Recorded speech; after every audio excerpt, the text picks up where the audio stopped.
Hey, what's good? Kevin Eisele is a former U.S. Army medic, healthcare worker, union member, and working class father. He spent 30 years in the operating room and years before that serving in the infantry. Now he's running for Congress in California's 2nd District. This is my conversation with Kevin Eisele. Before we get into it, remember to go to coconutjustice.com to get you some clothes that I think would look good on you. Let's go. I am excited about this episode because I'm going to be able to brag about Northern California for at least 2 solid hours. That's because you guys, we have Kevin Eisele, California 2nd District. How are you, Kevin? I'm doing well. Thank you for having me on. Thanks for coming on. So California 2, we already talked to California, Kyle, who's running for California 1, Yes. and you're running for California 2. So where does your district begin and his end?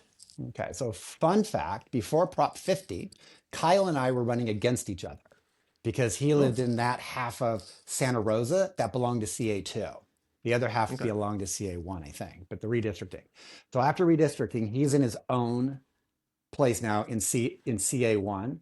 So it goes from the Marin County, the Golden Gate Bridge, to the Oregon border. And after Prop 50, it turns right to take out Shasta County, Siskiyou County, and Murdoch County, because these are extremely red districts. Mm. And that shape Yeah. is specifically because of Prop Yes. 50? Yes. It used to go Wow. straight up to Santa Rosa, basically, and then make a left turn and do the Lost Coast. So it had Mendocino Mm-hmm. County and it had Humboldt County, and it Mm-hmm. went to the Oregon border. Very narrow, a lot of agriculture, Mm-hmm. plus Humboldt County agriculture. And now it's going into Shasta and those big Okay. agricultural there's a lot of ag up there. Yeah. And I've been to Mendocino, man. Mendocino is gorgeous. I haven't seen a bad place in Northern California. You're Just not wrong. just Highway 5. It's the worst. Yeah, Highway 5 goes right by Mount Shasta. Oh yeah. Mount Shasta is gorgeous. Oh yeah. It's phenomenal. I love Shasta. I love the Yeah. area. I love Lassen. I love the Alps out there. Yeah. So it's beautiful. Yeah. I don't that's what I don't before we started recording, we were talking about Florida and how flat it is and wet it is and hot it is and all that stuff. I'm originally from Chicago. It's pretty flat there too. Mhm. But when I come out here, I still, every once in a while, I get taken aback. I'll be walking my dogs or something, and I look around, and it's not buildings, it's mountains and nature. Yeah. That's one of my favorite things about up here. I grew up in Reno, so I grew up navigating by where the mountains are. That's how I know Hmm. how to get places. And when I lived Yeah. on the East Coast, I always got lost, especially in North Carolina. It's just trees, trees, trees, trees, trees, town. I'm like, where am I? I'd miss exits. So Yeah, it depends on where you are too. It's like strip mall, strip mall, strip mall, strip mall, strip mall, yeah, tree. I need to be in mountains. I love elevation. Um, Yeah, yeah, I like high elevation, really. I like riding my bike at high elevation. yeah, It's fun. Yeah, love it. yeah. So were you born and raised in Reno? I was born in Casper, Wyoming. I have a Okay. lot of family in Wyoming, Montana.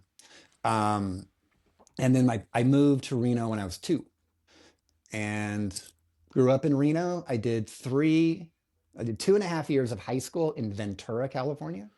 And then we had to Okay. move back to Reno for my Yeah. final senior year. Were you always politically inclined? Nope. No? No, nope. What was it what were you interested in when you were in high school? I want to be a filmmaker. Ah, In high school, yes. in high school, I wanted to be a photographer, fashion Uh-huh. photographer that transitioned into music videos and then into film. And I wanted to live a Okay. crazy life and write about it. I love that. A little Hunter S. Thompson-esque. Kind of. Yeah. Yeah. Actually, I wasn't prepared for this question, but Spike Jones. I really liked Spike Okay. Chunk. So he started with Thrasher magazine as a photographer. Then Yeah. he went into the Beastie Boys music videos, and Yeah. then he made really good movies like Being John Malkovich. I his his That's a career fun is movie. was my dream. Yeah. Yeah. How far along that path did you go? I didn't go anywhere. I I did a lot of photography. I wanted to be a photographer. I joined the military right after high school, Yeah. and in the military, I got accepted to Brooks College, which is Brooks Institute of Photography, which is a photography school in Santa Barbara. And my Okay. parents talked me out of it. My dad is a cop, my mom is a nurse. They wanted me to do a trade, but I wanted to be a filmmaker. So they were like, go to nursing school. I'm like, I don't want to go to nursing school. They were like, be a cop. Because when you get out of the military, your dad's a cop, they take you to this Yeah. to the station and say, you want to be a cop? I'm like, no, I don't. So I went to a school for that teaches surgical technology. It's not a degree, it's a certificate. Yeah. And I do that. And nobody knows what it is. Any cameras at all in that? Oh, I take amazing photos in there. Yeah. Yeah. I don't put them up on Uh, Instagram. I give them to the doctors and the residents. The residents love it because their mothers are like really proud of like, oh my God, you're really doing surgery. But I follow everything in HIPAA. There is no identifying marks on the patient that I take up. It's them doing stuff and they got bloody hands and a suture or a big drill in ortho. Yeah, uh, they love it. uh, there's some like when I'm feeling adventurous, I'll watch um, operations and surgeries and stuff like that. But boy, when that drill and the hammer gets going, Yeah. You can either take it or you can't. yeah, I think I can take it if I needed to. But boy, that sound, it's always a surprise. Yep. Still hate the sound when I go to the dentist and have to drill something. It's like, Yeah, hate it. yeah, yeah, yeah. All right, so you did Reno. Mhm, And so, folks, if you don't know, like where we live, Kevin basically lives in the town next door to me. mhm. To get to Reno, it's probably I'd say probably about a 4 hour drive. Yeah. Yeah. Um, and if you look over my shoulder, it's Lake Tahoe, and Lake Tahoe and Reno are probably about half hour, 45 minutes away from each other. I grew up there. I grew up skiing there. Yeah.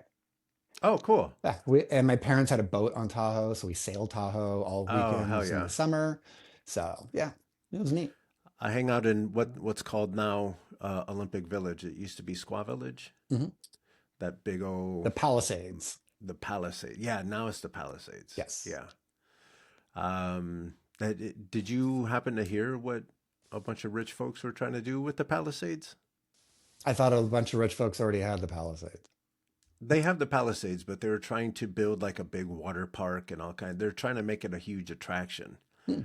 without realizing that it's only a 2 lane road Right. to go in That's and to come out. that's already really packed. Yeah, So yeah. When the snow dumb is good, idea. you can't get out of there. I don't think that would ever happen. It's or when it's warm. Everybody goes up when it's warm. They swim in the lake. Why have a big Yeah, water that's true. attraction? That's true. So They're in Olympic Village or the Palisades. There's the hotel there with a gorgeous golf course. mhm. That's really tough. There is no place that in Tahoe that is not absolutely gorgeous. Yeah, My favorite yeah, place is going up from South Lake Tahoe towards Emerald Bay, and you get to that narrow part where on one hmm side it's a lake and on the other side it's Lake Tahoe, and you feel yeah, really narrow because it's like cliffs going down. yeah, Riding your bike there is like, well, it's beautiful if this is the last ride I ever do. yeah. So, I've taken people from the Midwest around, like we've driven mhm, around Lake Tahoe. And, Chicago folks were tainted because we think lakes are all like as big as oceans. mhm. But when you come out here and you have a proper lake, it takes a handful of hours to get around Lake Tahoe, but all of it is beautiful. Yeah, absolutely. You know, Deep too. It's a very deep lake. yeah, yeah. And people say that I know a couple of people that say that they've seen Tessie. She must live very deep. I've never seen it. But like one of the great things about being a kid out there, we had a boat and we liked to sail into Emerald Bay and spend the night. Uh-huh. And so especially when I was a kid, there was less light pollution, Hmm. and you just lay on the boat at night looking up, and it's the entire Milky Way. You just see everything. I know. I know. That's one of the coolest things out here, living in the country specifically, because people think Sonoma's all glitz and glamour. No, it's country. It's a bunch of farmers and a downtown area with some really good restaurants. But one of the cool things is that you can start seeing the stars again. Yeah, I mean, to see the stuff that you're talking about, you have to get away from where we are, but at least you're able to see some of the stars here. yeah. Some, I mean, the Milky Way is really unique, but you got Mm-hmm. to go to Eastern Oregon, really northern Nevada, you know, Mm-hmm. and Northern California. I mean, if you get Yeah. way out there, not Shasta, but way out there, you're going Yeah. to see the Milky Way. Yeah. I've been trying to plan a trip um, to go be in the middle of darkness like that and do astrophotography. Um, just never been able to get to that point yet, but it's definitely on the to-do list. Massacre Ridge, they say, is the best place within our vicinity. Massacre Ridge. Yep. That's where it's in Nevada, where it meets Oregon and California. It's Okay. that sort of triangle area. It's a My dark, pen just died. it's a registered dark sanctuary. Nice. You talked about living on the East Coast for a Uh, little with while. with my job, you can be a traveler where where hospitals will buy your contract for 3 months at a time. Oh, So I went cool. so I went to Duke University for 6 months, Uh-huh. and so I could see the East Coast. I love South Carolina, and beautiful out there, but it's not my cup of tea. Yeah. I don't like all the trees and no mountains. Can't live with it. Yeah.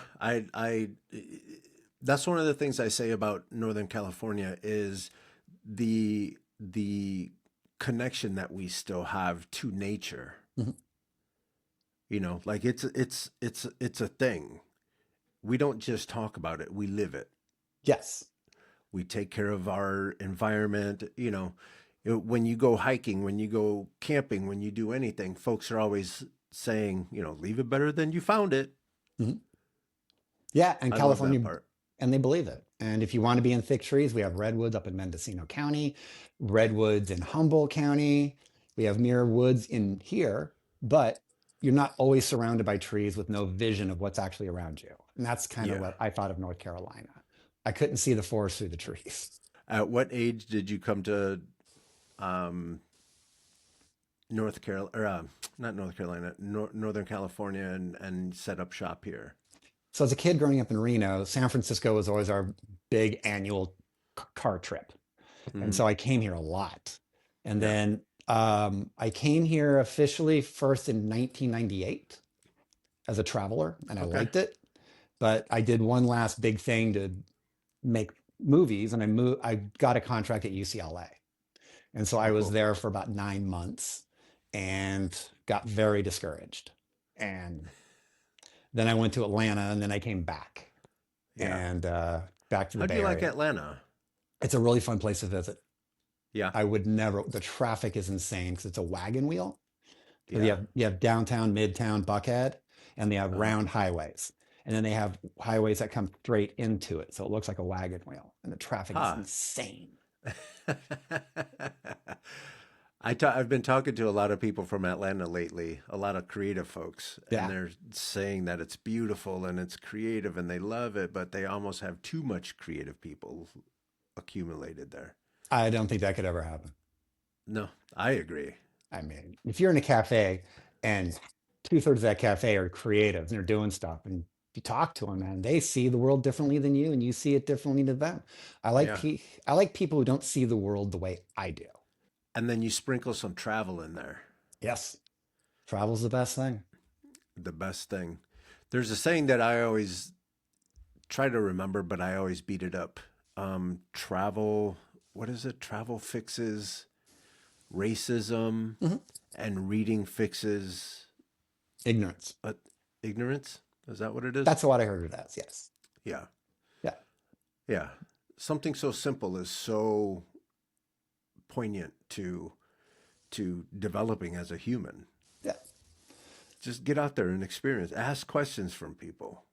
Yeah.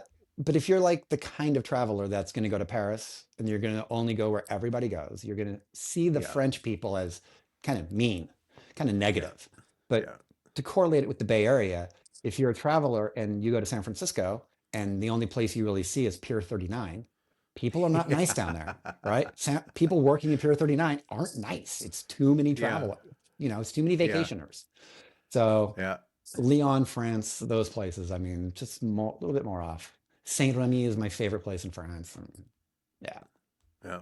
That's what I say when people say, "Where do I go when I visit Chicago?" I say, "You got to get into the neighborhoods. Go Yeah. to the mom and pop restaurants. You got to get out of downtown." I've been to Chicago once and I did all the touristy stuff. I think I ate at Gino's Pizza, maybe. But anyway, it Geno's, was, uh-huh. yeah, I walked Yeah. down the riverfront. I saw that big orb thing that's down there. Like, I did that. They called Yeah. it the bean. It's Yeah. technically called the cloudscape, but Mm. it's the bean. I, I am not innocent of touristy things, I'm not either. but I'm if I not have one either. day, if I have one day, I have one day. So I want a Yeah. pizza. Yeah.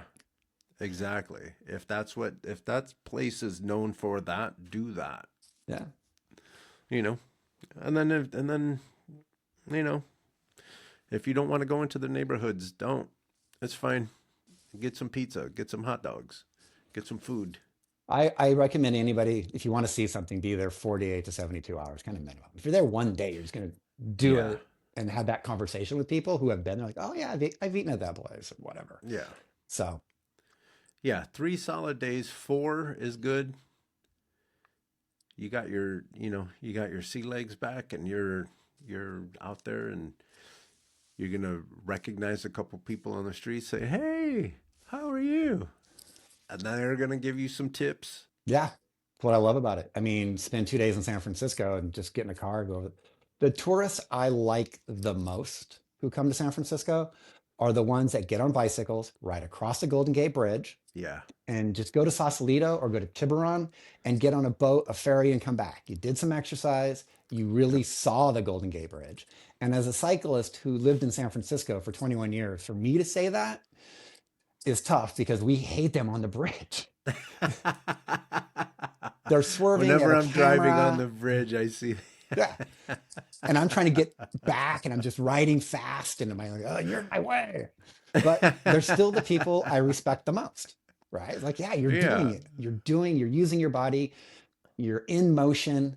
And yeah, it's beautiful. I love seeing people in motion, doing yeah, something, yeah, exercising. I yeah, like seeing people eat pizza. I like seeing people eat healthy food, yeah. right? Bec- I'm like that with art. I love watching people paint. I love watching mm, people design. I've been caught watching people code as they live stream. They're mm. coding, and it's that Yeah. process that I enjoy. The thing I don't like is seeing people so attached to their phone, not seeing their life. Yeah, That's what's in front of them. yeah, Um, and I'm kind of lucky because I'm 56. So I lived most of my life without a phone. yeah. Slightly addicted to it, that is for sure. Sure, But yes, it I could be don't, worse. yeah, it's just, it's really hard to see that sometimes because life is Yeah, passing us by and the distractions are Orwellian. And we're seeing that. the powers that be are definitely reaching too far. I don't even mind people that are using their phones and stuff while they're traveling Mhm. and they're taking pictures and they're having fun. Absolutely. As long as you're having fun, do that. But don't be somewhere cool just face down in a phone. Yeah. And seeing people just sit in a cafe, all of them are on their phone and nobody's talking to each other. Yeah, And the biggest problem we have in this country at this point and worldwide is we have stopped talking to each other. 100%. We don't wait in 100. line. We Yeah. don't do anything. The man who invented the ATM, his wife never used it because she liked standing in line at the bank. She liked talking to the teller. She liked talking to people around her, staying Yeah. connected to the community, Yeah. right? And now we have Amazon delivery. We click something, they give it to us, Yeah. and there's so little reason to connect with people. And yet now is the most important time to connect with people. And not as an asshole. No, Like when that's not don't connecting. That's just being an don't asshole. let right. Don't leverage the this magical social media thing that we have just to try to ruin someone's day. Right. That's not like if you were to leverage the connection to all these people in a positive way, this whole place would be positive. Yeah, I had a YouTube channel up until COVID about road cycling. And I Yeah. traveled in Europe and rode my bike, all the rides around here. I did a lot of things. I did a product review, all of that stuff. Mm. And I've had people from Europe come here and contact me and say, I love your channel. You want to ride? When we went to Girona, Spain, I ran into somebody who followed me. He's like, yo, Awesome. are you Kevin? And so that was social media. That Yeah. was a positive connection with people.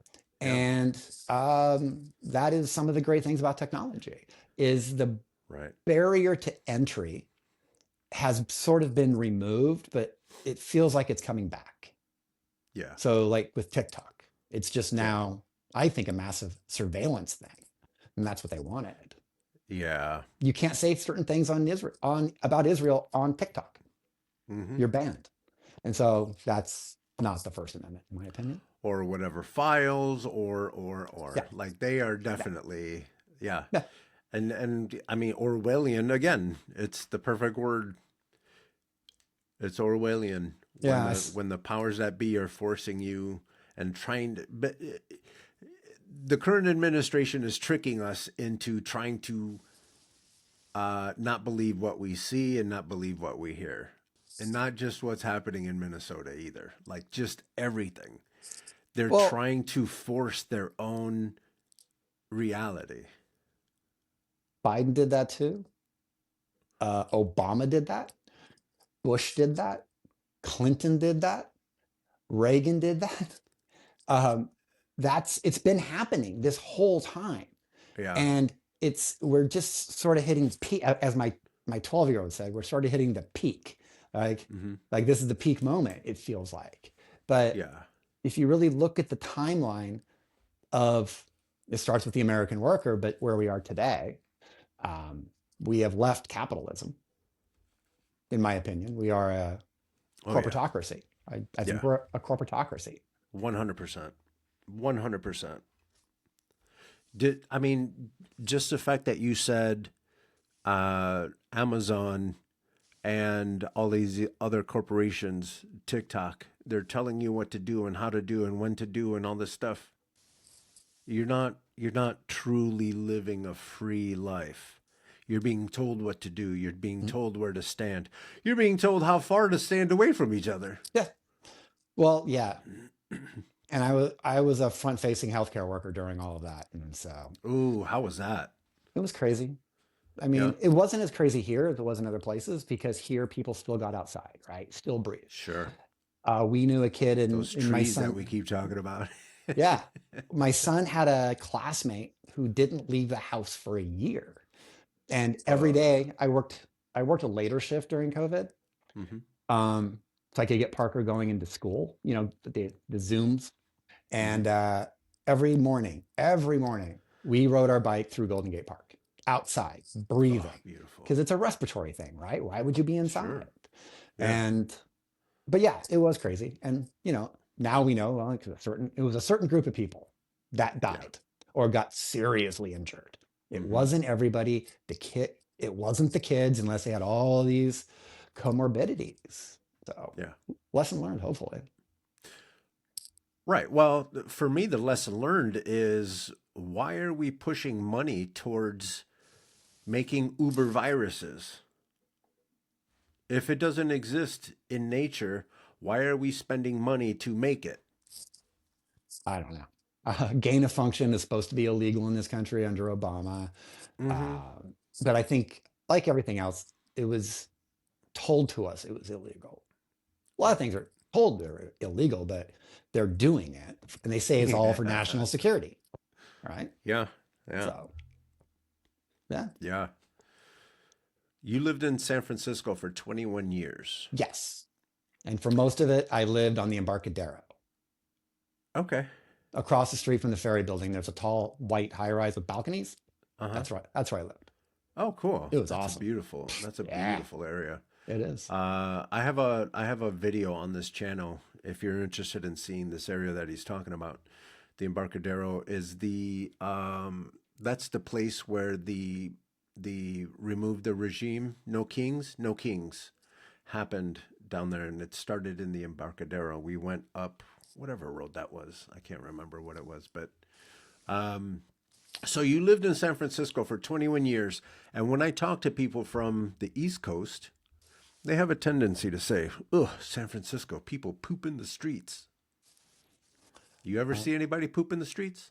There are places where people are strung out Yeah. so bad and businesses won't let them in. So there are. And that's a part of why I'm running is Mm-hmm. to end that. I have ideas that will Mm-hmm. work, I think. I hope. I hope people believe it. Um, because I'm the kind of person that says you don't, you can't solve the problem without solving the problem. Right. And an easy example of this, of what I mean, is when the government shut down, people got mad that Yeah. no SNAP benefits were being paid. Mm-hmm. Not mad at by why so many people are on SNAP benefits, why Walmart can pay so low that their employees are on SNAP benefits. The majority of people on SNAP benefits work. So be mad at that Yeah. and solve that problem. Not Yeah. they're not getting this. Yeah. And it's not a complicated problem to solve. It's really simple, but anything simple is hard.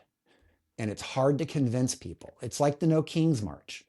Mm-hmm. I don't like those things, right? Mm-hmm. Because the vast majority of those people at the No Kings March will still vote the same way. They will not pay attention to what their congressman is doing, what their mayor is doing. So the Mm-hmm. mayor of San Francisco has just installed a massive surveillance apparatus. Every parking garage has a license plate reader. There are Mm-hmm. drones. There's more cameras in the name of security. But he was willing to give up a little bit of freedom for a little bit of security, deserves neither. Thomas Yeah. Jefferson. And Yeah. we've given this up. So you want to fix homelessness, fix it. That's where I start to get upset. That's where my voice starts to raise, and that's where I let the Latino out. Yeah. Is folks think that investing in different neighborhoods, let's say San Francisco, instead of properly investing in things like, oh, I don't know, education and giving some of these homeless people that everyone complains about, giving them resources to actually improve their situation. But no, instead, we put in license plate readers and drones and cameras all over the place. Yeah. Um, right. Because we created this intentionally. Yeah, It has been a long process. There is a yeah. timeline. If you look at it, there's two timelines I always look at, right? There's pre-2000 and then there's 9/11. So on 9/11, we were attacked. We know planes flew into buildings and that scared everybody. So they passed the Patriot Act, Yeah. which is warrantless everything, right? Fine. From that, we changed the Immigration and Naturalization Service. The key word is service to Immigration, Customs, and Enforcement. So now we're Mm-hmm. militarizing through the Patriot Act Mm-hmm. immigration. Okay, that was very intentional. Mm-hmm. Then comes '08, right? Yeah. People lose their houses. People, I believe Obama was the first populist uprising vote, right? So he took away everybody's house to foam the Mm-hmm. runways for the banks. He could have put the banks into receivership, broken them up, and went back to community banking. That's what Mm-hmm. people were expecting.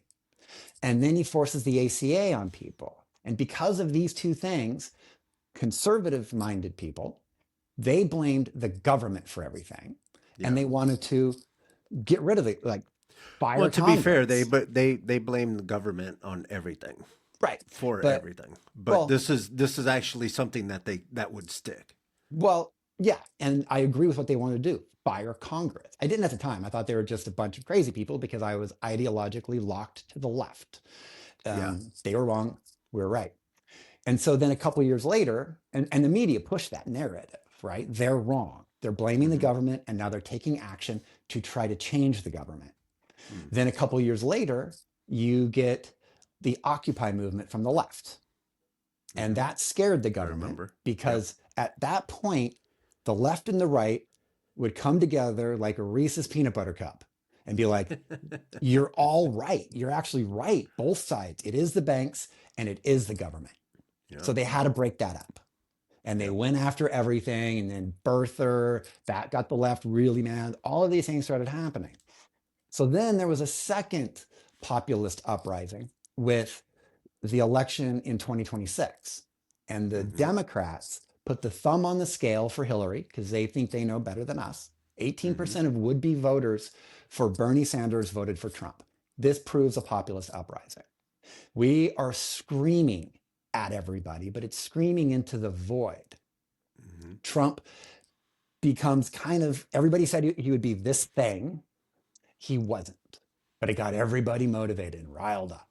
Then they elect Biden, right? And Biden does all of these things that hurt American people, the working, and now we're here, right? So this is a timeline that has happened under all of these presidents, all of these policies, and now we have Palantir, Oracle. We Oh. have all of these things that are happening.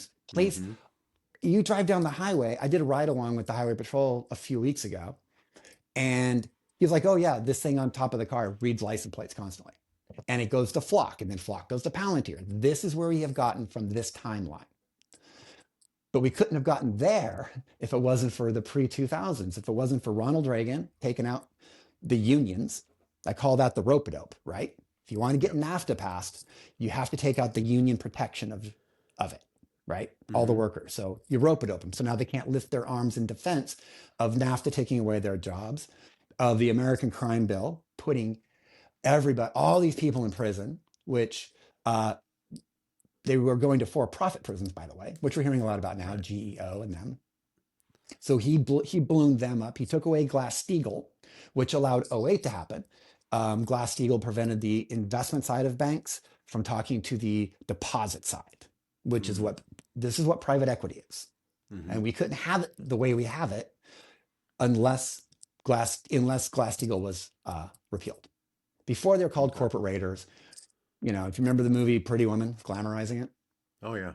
So these are the timelines that are so scary and why we don't talk to each other. And if we just talk to each other, and I do, I talk to Trump voters, I talk to everybody. I have friends who are Trump voters, and I have they, family members that are yeah, Trump voters. but are you friends with them? Do you talk to them? I do. Yeah, Yeah, a lot because of people don't now. we have way more in common than people want to admit. Yeah, one study It's found just that, that simple. yeah, we as Americans have 80% in common. The Yeah. closer you get to your house, the higher that gets because local politics gets involved, right? Yeah. We have more and more. If I have a kid in school, we have a lot in common, especially if it's at the same school. Mhm. And my campaign, one of the things I'm really running on is agriculture because Jared Huffman is anti-agriculture. And And this Jared guy, he's the guy you're running against. yes, Jared Huffman has been in He's some, anti-agriculture? yes. How are you anti-agriculture? So Jared Huffman is at best, a radical environmentalist. He's an environmental attorney. He was on the Marin Water Board.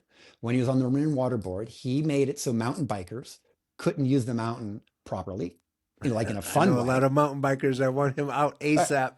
Right. And he used it, and he used bad environmental information because it is a watershed. But he was paid to do all of that by the equestrians in Marin who have a lot of money. Yeah. So now that he's in Congress, this is kind of what radicalized me to seriously run. Hmm. was in 2022, November of 2022, every single Democrat voted that the rail unions could not go on strike. And I'm a union worker.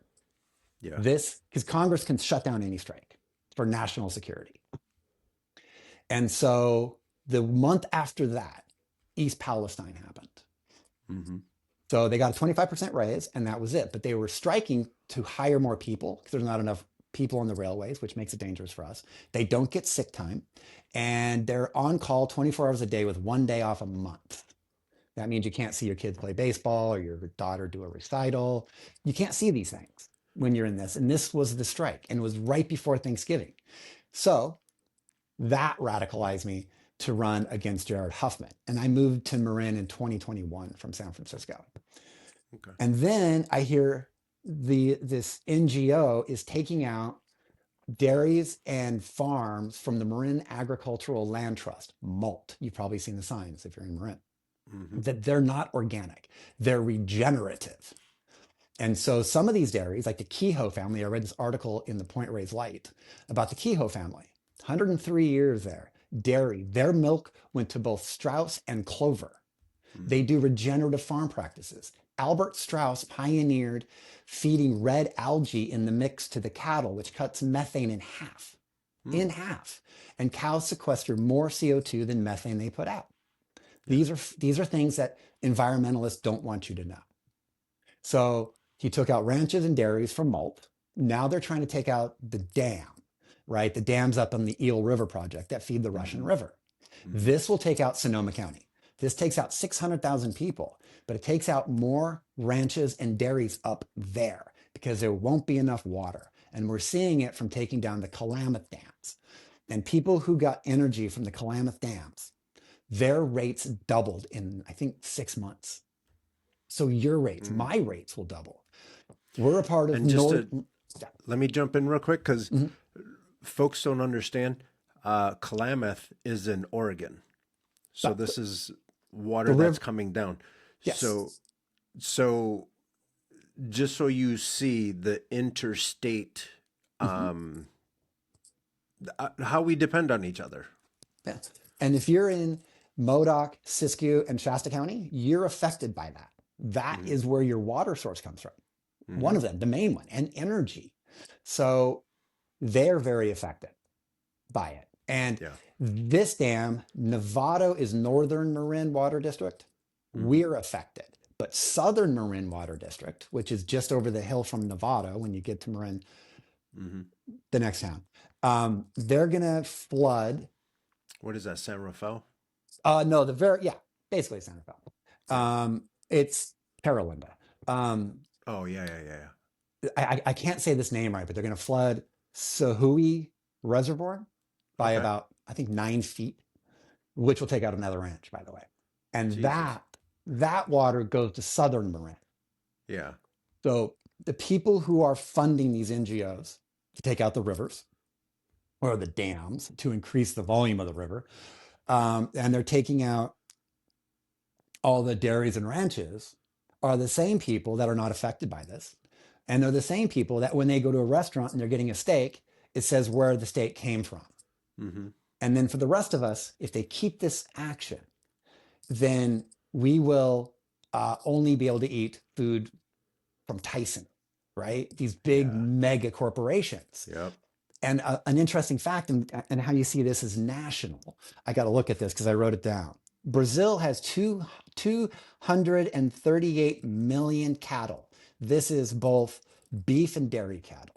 Okay. America has 86 million cattle. It is the same amount we had in 1951. We're losing cattle every year because of these environmental politicians and Yeah. environmental NGOs and environmental attorneys. This is anti-humanist. Should we have built the dams 100 years ago? Probably not, but we did. And life sprung up around those dams. Yeah. And this will be totally destroyed. It's anti-humanist, right? And we have fires. Yeah. So where's the water storage to fight the fires? We have big fires. Where Pillsbury Lake, you saw the planes just going in and out of Pillsbury Lake. That Yeah. will be destroyed because that's Scott's Dam. So just real quick, in 1951, we had 160 million people in this country. Today we have 249 million. With And the we have same this amount of cattle. same amount of cattle. And what's important about a cow is they're apex grazers. Yeah. And I didn't know any of this, but there's a podcaster who has also a blog. It's called America Unwon, and she's from Uh-huh. Mendocino County. Oh, And cool. she interviews all these people up there. And I learned about apex grazing. I learned about, what's happening actually up there right now in Shasta County. The government saying one thing, but these people up there, these journalists who live there, they're saying another. And you're starting to see this whole thing. So anyway, this is how I learned about apex grazing, how cattle eat grass and turn it into 1.1 million calories, edible calories. Like, and all it does is eat grass. Yeah. Like, if you Yeah. invented that, you would win a Peace You- Prize. Like, what the hell? And Jared Huffman is against it in the name of the environment. But he's for fake meat. He's for cellular agriculture. He thinks that's Yeah. lab grown meat. He's for Yep. all of this alternative food, but something that and a fun thing about that is when they took out the cattle, the grazing cattle out of the Point Reyes area, Mm-hmm. they realized because there's an invasive grass out there that the cattle ate. It'll grow 6 feet tall and no animal can eat it. It's too tough when it gets that tall. Yeah. Because antelope are not apex grazers. They follow large grazing animals. Okay. So now they got to have contracts with private companies to bring out apex grazer, cattle, sheep, these things on a truck that runs diesel, putting stuff into the air, which is environmentally bad, instead of just leaving these people out there to produce food, because this is ultimately about food independence. And I want food independence. Yeah. I love agriculture. I have family in Wyoming. My uncle had a ranch. My grandmother had a farm in Casper. My uncle's ranch was in Sheridan, Wyoming. I mean, and I don't want to work on a ranch. I don't want to ride a horse. I don't want to do any of those things. Yeah. But I love agriculture because I love food, Right. good food, healthy food. Yeah. The food That's, that we're used to here yeah, in Northern California. yeah. And I believe my path to victory is through mountain biking and agriculture. Yeah. But agriculture is very conservative. And I need to convince them that I'm on their side. And at the moment, as of today, no Republican is running yet, but they have until March 6th. Yeah. So if they vote for the Republican will lose and Jared will win by 70%. This is what happens every time. Yeah. I'm the first, as I know it, pro-agriculture, real mom and pop agriculture candidate. So if I can convince them that if a Democrat wins, because we're a top 2 in California, that means a Democrat can go against a Democrat. Jared Huffman has never taken a debate. He may have to take a debate against a Democrat like me, especially if Marin mountain bikers, surgeons, all kinds of doctors and lawyers, lots of money, who dislike what he did and like good food, but they're not the Ross billionaires that live there. Yeah, I think I think is the best path to victory. Let's follow that, tug on that string a little bit. When you drive from San Francisco down to LA, it's very red. Yeah. And you get to see a bunch of signs that say the government is, creating this drought or whatever. Is dealing with these dams the same thing that those farmers are arguing about? Yes. Yeah. Exactly the Is that same what that thing. is? Absolutely. Okay. So Gavin Newsom is a horrible governor. I can't stand him. I don't like anybody though. I don't like anybody. Let's put a post-it note on that because I want to follow up on that. Sure. Okay. Absolutely. Yeah. Okay. So so one way to kind of explain, because everybody's like, oh, well, that's super red, and I can't deal with it. There's 2 words that define a liberal and there's 2 words that define a conservative. Half of the world is born conservative and half is liberal. There's this balance out there that people are born with, or you're raised that way, but you're born a very specific way. That's why you have conservative liberals and liberal conservatives. It's how you were raised versus what your natural instinct is. Hmm. And they've done studies on this. So the two words, because I'm liberal, I'll always start with me. The two words that define a liberal is disruption, not riots, but disruption, right? Like most tech startup founders are liberal and they become a billionaire and then they're libertarian because they don't want to pay taxes. So, but they're all liberal, right? They Yeah. disrupt a monopoly. And why does all this happen in San Francisco? Because it has the worst cab system. Like it's just everything comes out of San Francisco because San Francisco has stupid policies, overly regulated policies. Hmm. So, and then the other one is novelty. Bigger chance that it's the liberal who wants to go try that new Ethiopian joint down the street. You're Just right. novelty. Right. Liberals like to say happy holidays because it's novel that there's all these other holiday things going on at the same time. I say happy holidays if I don't know you. I say Merry Christmas if I know you. I say happy Hanukkah if I know you. If I know Yeah. your thing, I say what it is, right? Right. So then for a conservative, it's order and tradition. And so order, that's why most police officers are conservative. They see something happening, they want to create order. It's just who they are. And then tradition, Not ice, though. right? Not Well, ice. this is something else. So this Yeah. is the radicalization of the working people because we are desperate. Yeah. Desperate. And then when you're desperate, you can blame somebody.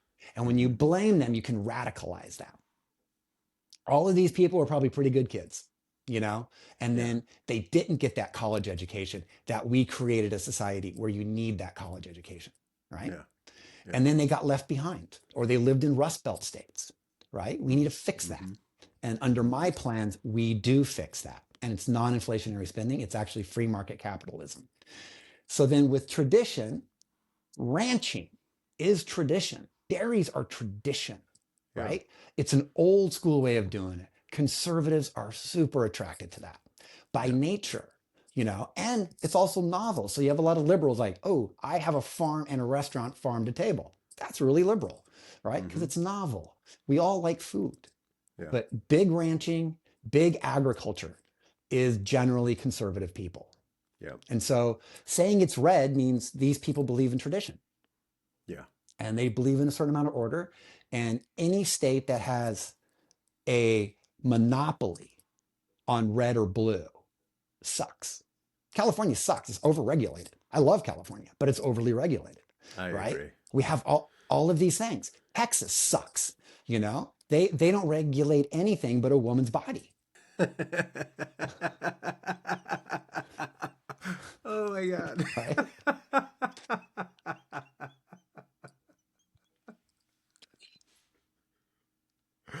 That's hilarious. I mean, it's funny how you said it. Right.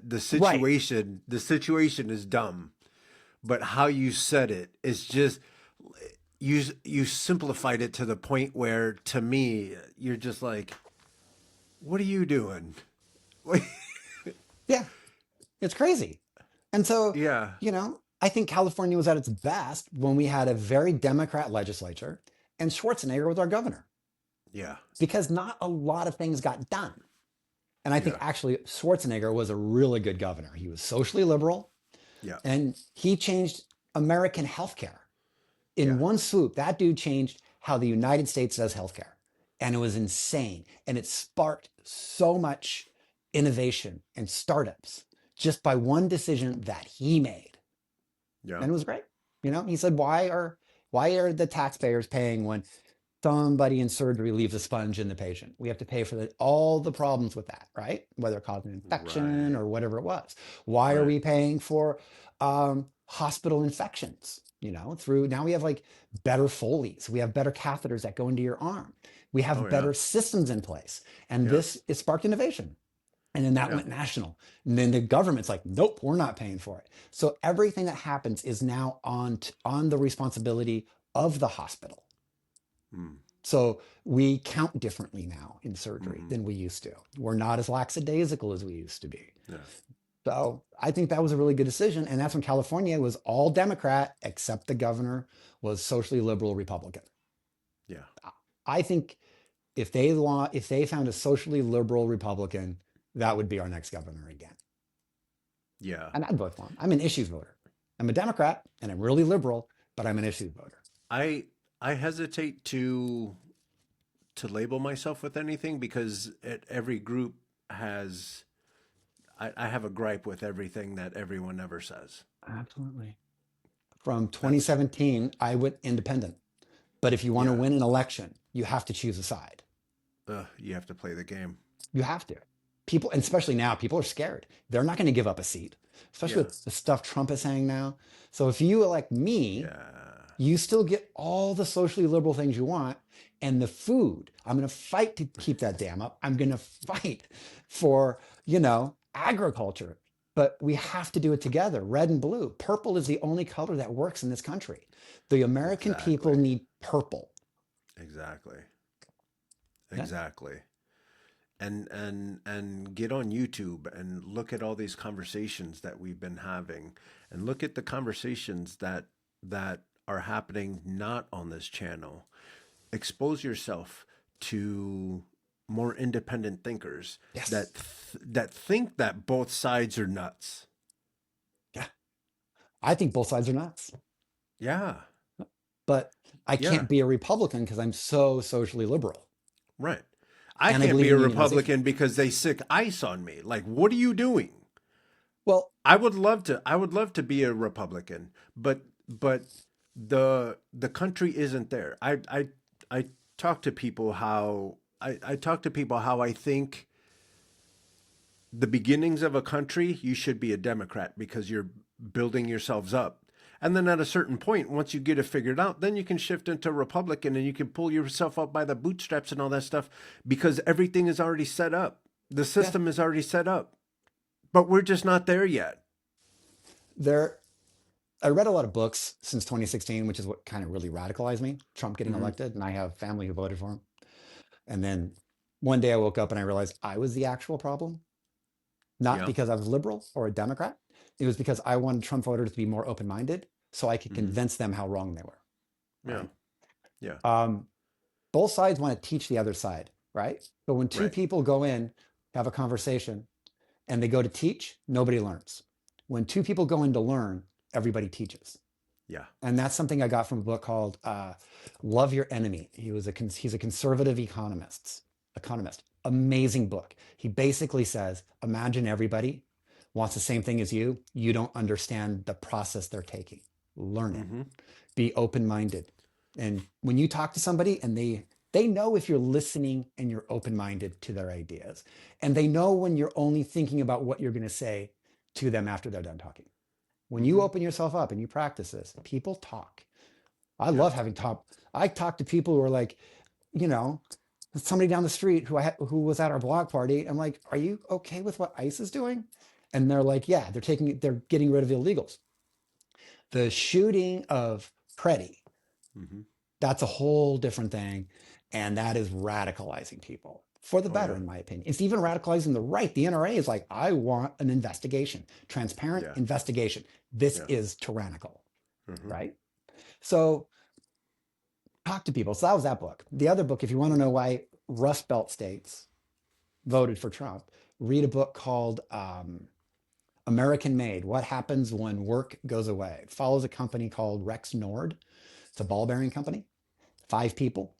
And um, Trump, all he did was the same thing Obama did when he first ran. He went to all the Rust Belt states and said, we're going to fix this. Hmm. We are going to fix this. But Hmm. Obama never went back till the next election. When Trump was first president, he went like every week. Like he kept them going because he, Yeah. he, he paid attention to them. Yeah. Politicians, people in Ohio are just used to everybody coming to the caucus and then they go away and they don't do anything for them. Yeah. Trump was different. He talked to people. I don't Hmm. like Trump. I don't like his policies. I don't like him. But if you look at what he did, he talked to people. And that's Right. what people want. So we need to talk to each other. He talked to people in their language. Definitely. He Yeah. took a billionaire. Well, now he's a billionaire. Ever since he's the most profitable president we've ever had. But when he was first coming up, he was talking to people in their language. And we have, these grassroots efforts like yours and Kyle's and a bunch of other that have been on this channel, you guys are talking to people like you're from the neighborhood. Yeah. Which is what a And congressman should do. yeah, and I appreciate that you're not, you're a little bit more toned down. You still got a button down. That's fine. But, the ties and all the things and, relax. We're we're we're here to have a chat. I don't need you to, give me your bullet points. I wanted to wear my Ask Me 32.99 shirt that we got at the last strike. Yeah. If you're on my Instagram, you'll see me at the strike. I give up Yeah. money to fight for labor, right? Because when you strike, you can't take vacation time, you can't take sick time, none of it. Yeah. Yeah. So I take the day off. I don't participate, and I go up and I strike for my 2 to 4 hours. Yeah. And that's what I do. So I was going to wear that, but my wife was like, "No, you need to look a little bit more professional." I'm like, "Okay." And this is about as professional as I get. So talk to me about that 32.99 or Ask Me 32.99 is the union for the UC system. All UCs have Ask Me 32.99 for the technical people. It's University everybody. of California system. Yes. Yeah. And then there's the CNA, which is the California Nursing Association, and they represent Okay. all of the nurses. Yeah. So that's our union. UC is union hospital. You have to be in the union. You have to participate. You have to pay for the union. If you're on Substack, I just put up a new Substack. Well, it's not that new now, but I made the argument that unions should never support a candidate. It makes them weak. I applied for them to support me this time, and they said, no, we're going to go with Jared Huffman, who voted against unions instead of having a union member who's actually striking.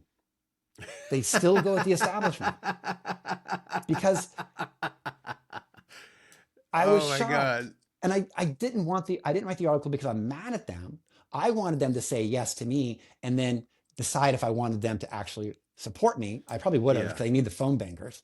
But the reason they shouldn't is the people who decide this, the political side of every union in this country, they almost always vote for the Democrat because although Democrats, I believe, are not for the worker, they do vote marginally better than Republicans for workers. So they support those people. So then they support the people who also support taking away guns. And who likes guns? Working people. Working people want to be in a union. They want to have their guns. And then the union is actually, at this point, a red state can actually argue that the unions are trying to take away your gun rights. And then so then they pass laws in that state that you don't have to pay into the union, which defunds the union, which then makes no unions, which means capital has control over you with no representation. A union at its very best, if it was strong enough, is our lobbyist in Washington. Yeah. But it is so weak that it's not even really there. They think they are, and they hang out with the Democratic politicians, but they can't lobby meaningfully. They don't have enough power or money.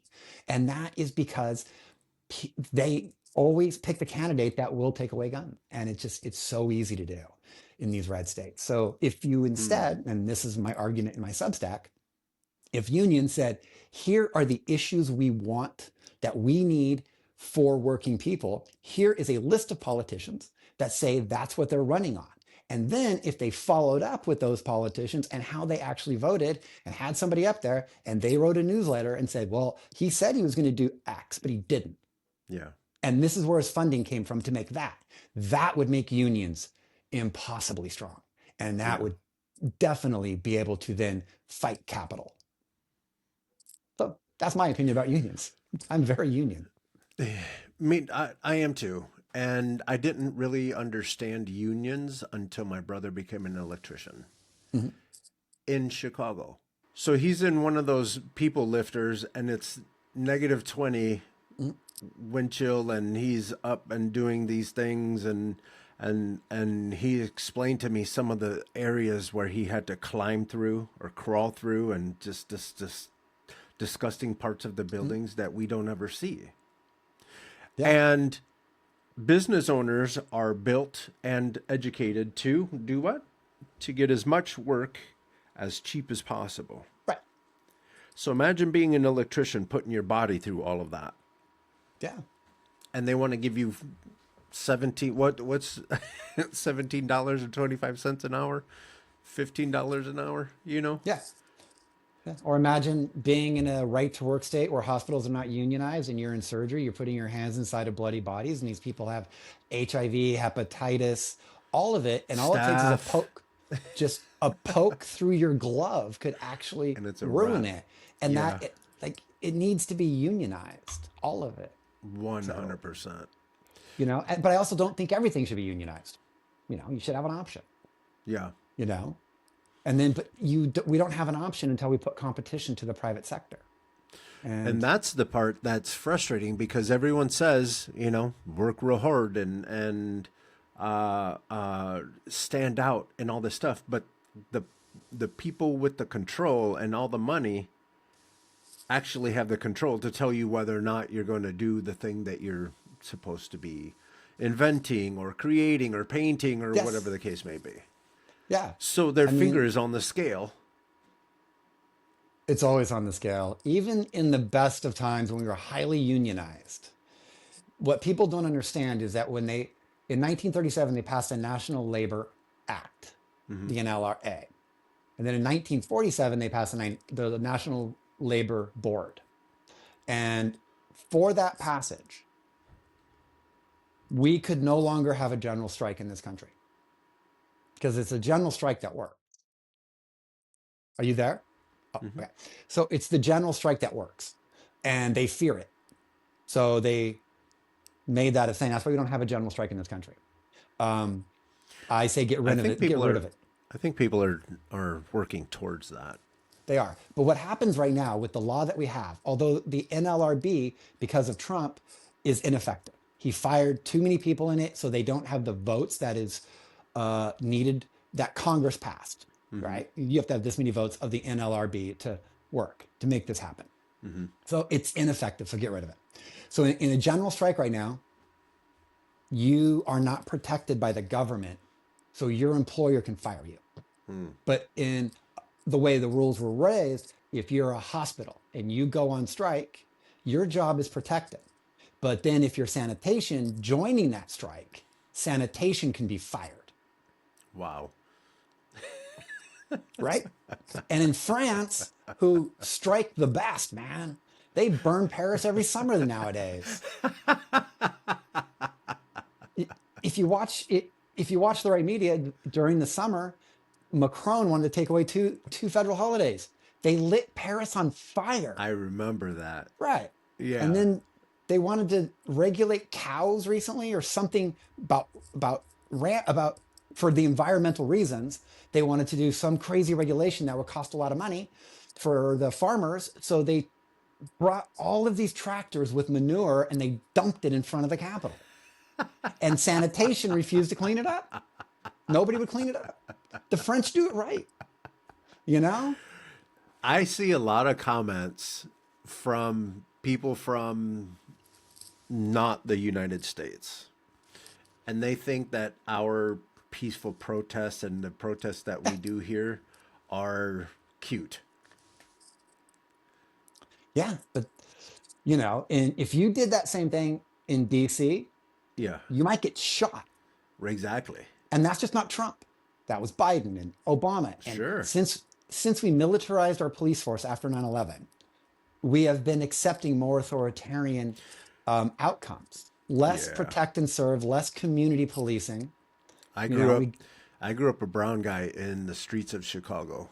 Uh, Police have been militarized for the 53 years I've been skating around this bitch.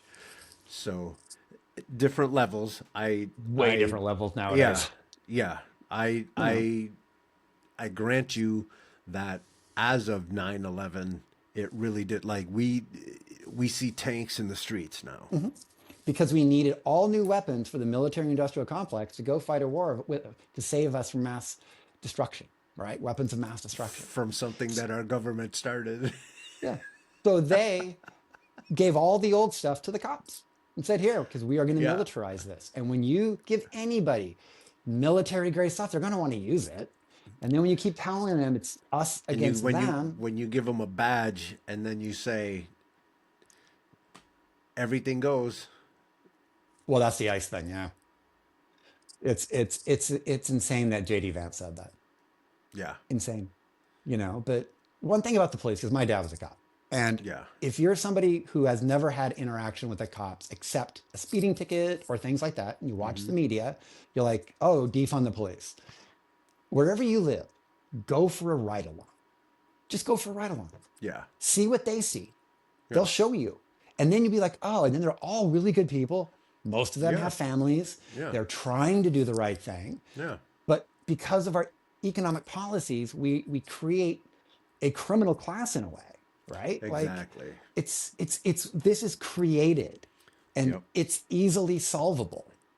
I always say if you want police to feel a little safer, even though they're the ones with the tanks and the guns and all the things, if you want police officers have to deal with good people and bad people. If a cop is showing up, their chances are they're dealing with unsavory characters that are lying to their face, and I understand. I've sat and talked to police officers. I used to bowl. Cops go bowling in Chicago. Cops go bowling. So you're able to get the stories from them. Yeah. And it's a situation that police officers have to deal with people with no forward momentum and no backing and no support. They also have to deal with people who are in an emotional crisis. Yeah. So maybe there was never a domestic violence in that house, but something happened, something very bad. Somebody found out somebody was cheating, something where the other person is like in an emotional crisis and it escalates. The cops come to that. And this was a good person, right? But the cops come to it. Maybe nothing happens. Maybe there's no gun in the house. Maybe nobody really got hurt, but somebody was scared enough that the cops show up to that. There's all kinds of emotional things that cops also have to show up to. When my dad in his last years on the highway patrol, the Nevada Highway Patrol, he did a lot of state policy. And they were trying to pass that cops should have a college degree. He was very much against it because then you're going to get a certain class of people who are now the police and they're not going to understand the other class of people. He thought cops should come from all walks of life and represent within those walks of life. And then cops see what people are like from those cops walks of life because they're cops too. And then the other thing that he's really big on is he thought they should add a year to police training. And in that year, you should for More than 6 47 months, days? well, that's the ICE thing. I think most police academies are around a year, or they used to be when he was in. Yeah. He thought they should add another year where you follow social workers. So you would go Yeah. to CPS, Child Protective Service. You go to Adult Protective Service. You would go to a hospital, and you'd follow them around, and you would actually learn from those people de-escalation. Yeah. Right. Yeah. And the benefit is those social workers, they are also monitoring you. How are you reacting to situations? Do you feel really authoritarian? Are you becoming a cop to have power over people? Yeah. Or are you becoming a cop because it has good benefits? Right. Like that's a great way to be a cop. Great benefit. Yeah. So he I was understand a that big too. proponent. I I'm a big understand that proponent too, of that. but Yeah. But I think cops, I also think cops and teachers should be in the same union. Where a teacher fails, there's the cop, right? So if you're in the same union and cops never go on strike, when you close a school for a strike and teachers deserve to strike because they're in a union and not getting paid well enough, schools close. A lot of parents can't afford to stay home with their kid. So the kid gets left alone. Then you start getting in a couple touches with other people and maybe a cop gets called because you're loitering in front of the store and the store owners get scared. That was all because they couldn't go to school. They should be in the same union, same pay structure. that pay structure is important because I don't understand how you, as rich people, and granted, I understand the teachers in the rich neighborhoods get paid very well. I know. I've seen it firsthand. Yeah. But how do you expect a teacher to help you raise 20 kids at a time, 30 kids at a time, Absolutely. and then giving them 50, 60, 70,000 a year. Are you crazy? And then expecting them to use their own money to get whatever it is, the crayons or the Kleenex or whatever it is that they other supplies that they need to be successful. Yeah. It's on them to get. So we've already proved the point that the money is there. ICE gets $50,000 sign-on bonus and a $100,000 minimum starting wage. So we proved the money is actually there. And the nation would be more profitable if that went to Yeah. education. If we extracted the brilliance out of our children, Yeah. right? But we don't. We turn them into workers. Right. Here's your break. Raise your hand if you have to go to the bathroom. Here's your Right. 30-minute lunch. Sit Right. down, look forward, right? Right. That's what it is. Right. So, and we have higher Yeah, rates of ADHD we're now. making machine parts instead of citizens. Right. In the before the hippies who ruined everything, they're the boomers. Uh, before them, they used to teach in school civics, Yeah. right? And civics taught you what was in the Constitution. Yeah. Then they went to social studies, Yep. where it says you have a constitution. Rah, yay. Yeah. So we started because the hippies knew too much, right? Yeah. Yeah. And so they did all of that. So we've talked a little bit about the path we've been on. I keep saying it's easy, right?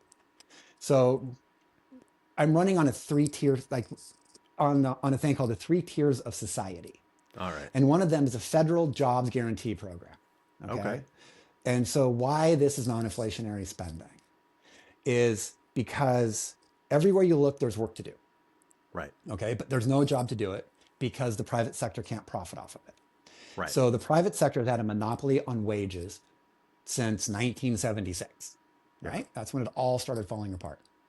So if you're working at Walmart and you are a United States citizen and you are 18 years old and you have a high school diploma or the equivalent, a GED, you can get a job with the Federal Job Guarantee Program. So to simplify it, let's take two different parts of the government, the Bureau of Land Management, the BLM, they're unionized, and the Corps of Engineers, what used to be called the Army Corps of Engineers. It's called the Corps of Engineers now. They're unionized. And Barack Obama set the wage for federal contractors at $15 an hour minimum wage. Okay. And it went into law under Biden. And so if you take all of these people working in Amazon fulfillment centers, if you take all of these people working at Walmart, not getting paid enough, on housing subsidy, on SNAP, the Walton family gets $6.2 billion from us, taxpayers, because their employees are paid so poorly, we subsidize them. And they just became $1 trillion company Subsidize. this week. Subsidize is corporate speak for SNAP benefits. Yeah. It's actually corporate speak for corporate socialization. I mean, what's oh right. man. Yeah. So yeah, this is Corporate socialism. welfare. It's socialism for corporations and the rich, and pick yourself up by your bootstraps for us. Right. So let's say the guy working at Walmart in Bakersfield really likes guns, and he hates California, but he's stuck, right? Stuck here Yeah. because he wants lots of bullets and lots of guns. And there's a fact. Hey, why not? It's the Second Amendment. It's a constitutional right. Hey, if that's your yeah. thing, that's your thing, bro. Go do it. Yeah. So there's a factory being built in Ohio, right? It used to build, I don't know, Ford cars, whatever. They shut it down. NAFTA killed it. The town is a ghost town. Very little there, very depressed, food desert. And he decides to go there, right? And now there's another guy in Ohio who makes screen doors, right? And he has 50 employees on rotating shifts with weekends and nights off, making 200 screen doors a day. So he doesn't want to hire more people because that's his profit margin. He's got it laid out. Right. And if so under a Republican plan, they would say we're going to lower corporate tax to help small business, and they're going to be able to hire more people, pay higher wages, or buy new things. So let's say it went from 35% to 25%. So he doesn't need to buy any new machinery for his screen doors because he has Bob the Builder in there and he fixes everything. So he's not going to do that. He doesn't need more people because his profit margin is already set.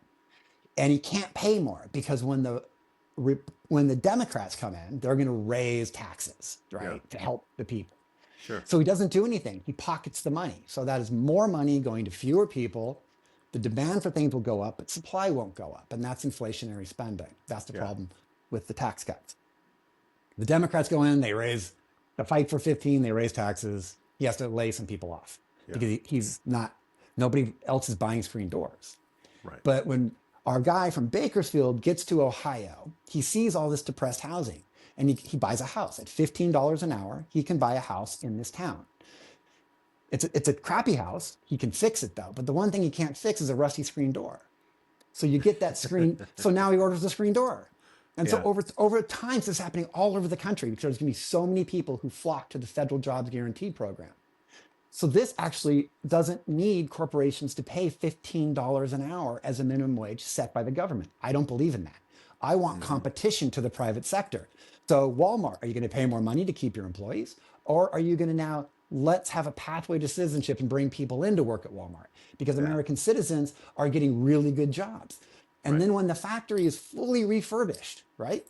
When the factory is totally refurbished, we don't do anything with it as the federal government. We lease it to the private sector. So the federal government takes on the $1 billion expense of refurbishing this from the day the first person walks in till they lease it. I don't care if we ever build a refrigerator in this country again. Germany, Japan, and China are building them fine. Sure. We need to build the future. And the future, one big thing is going to be battery storage. Let's build that here, manufacturing of that. Yeah. Another one, we've done almost everything we can do with ones and zeros.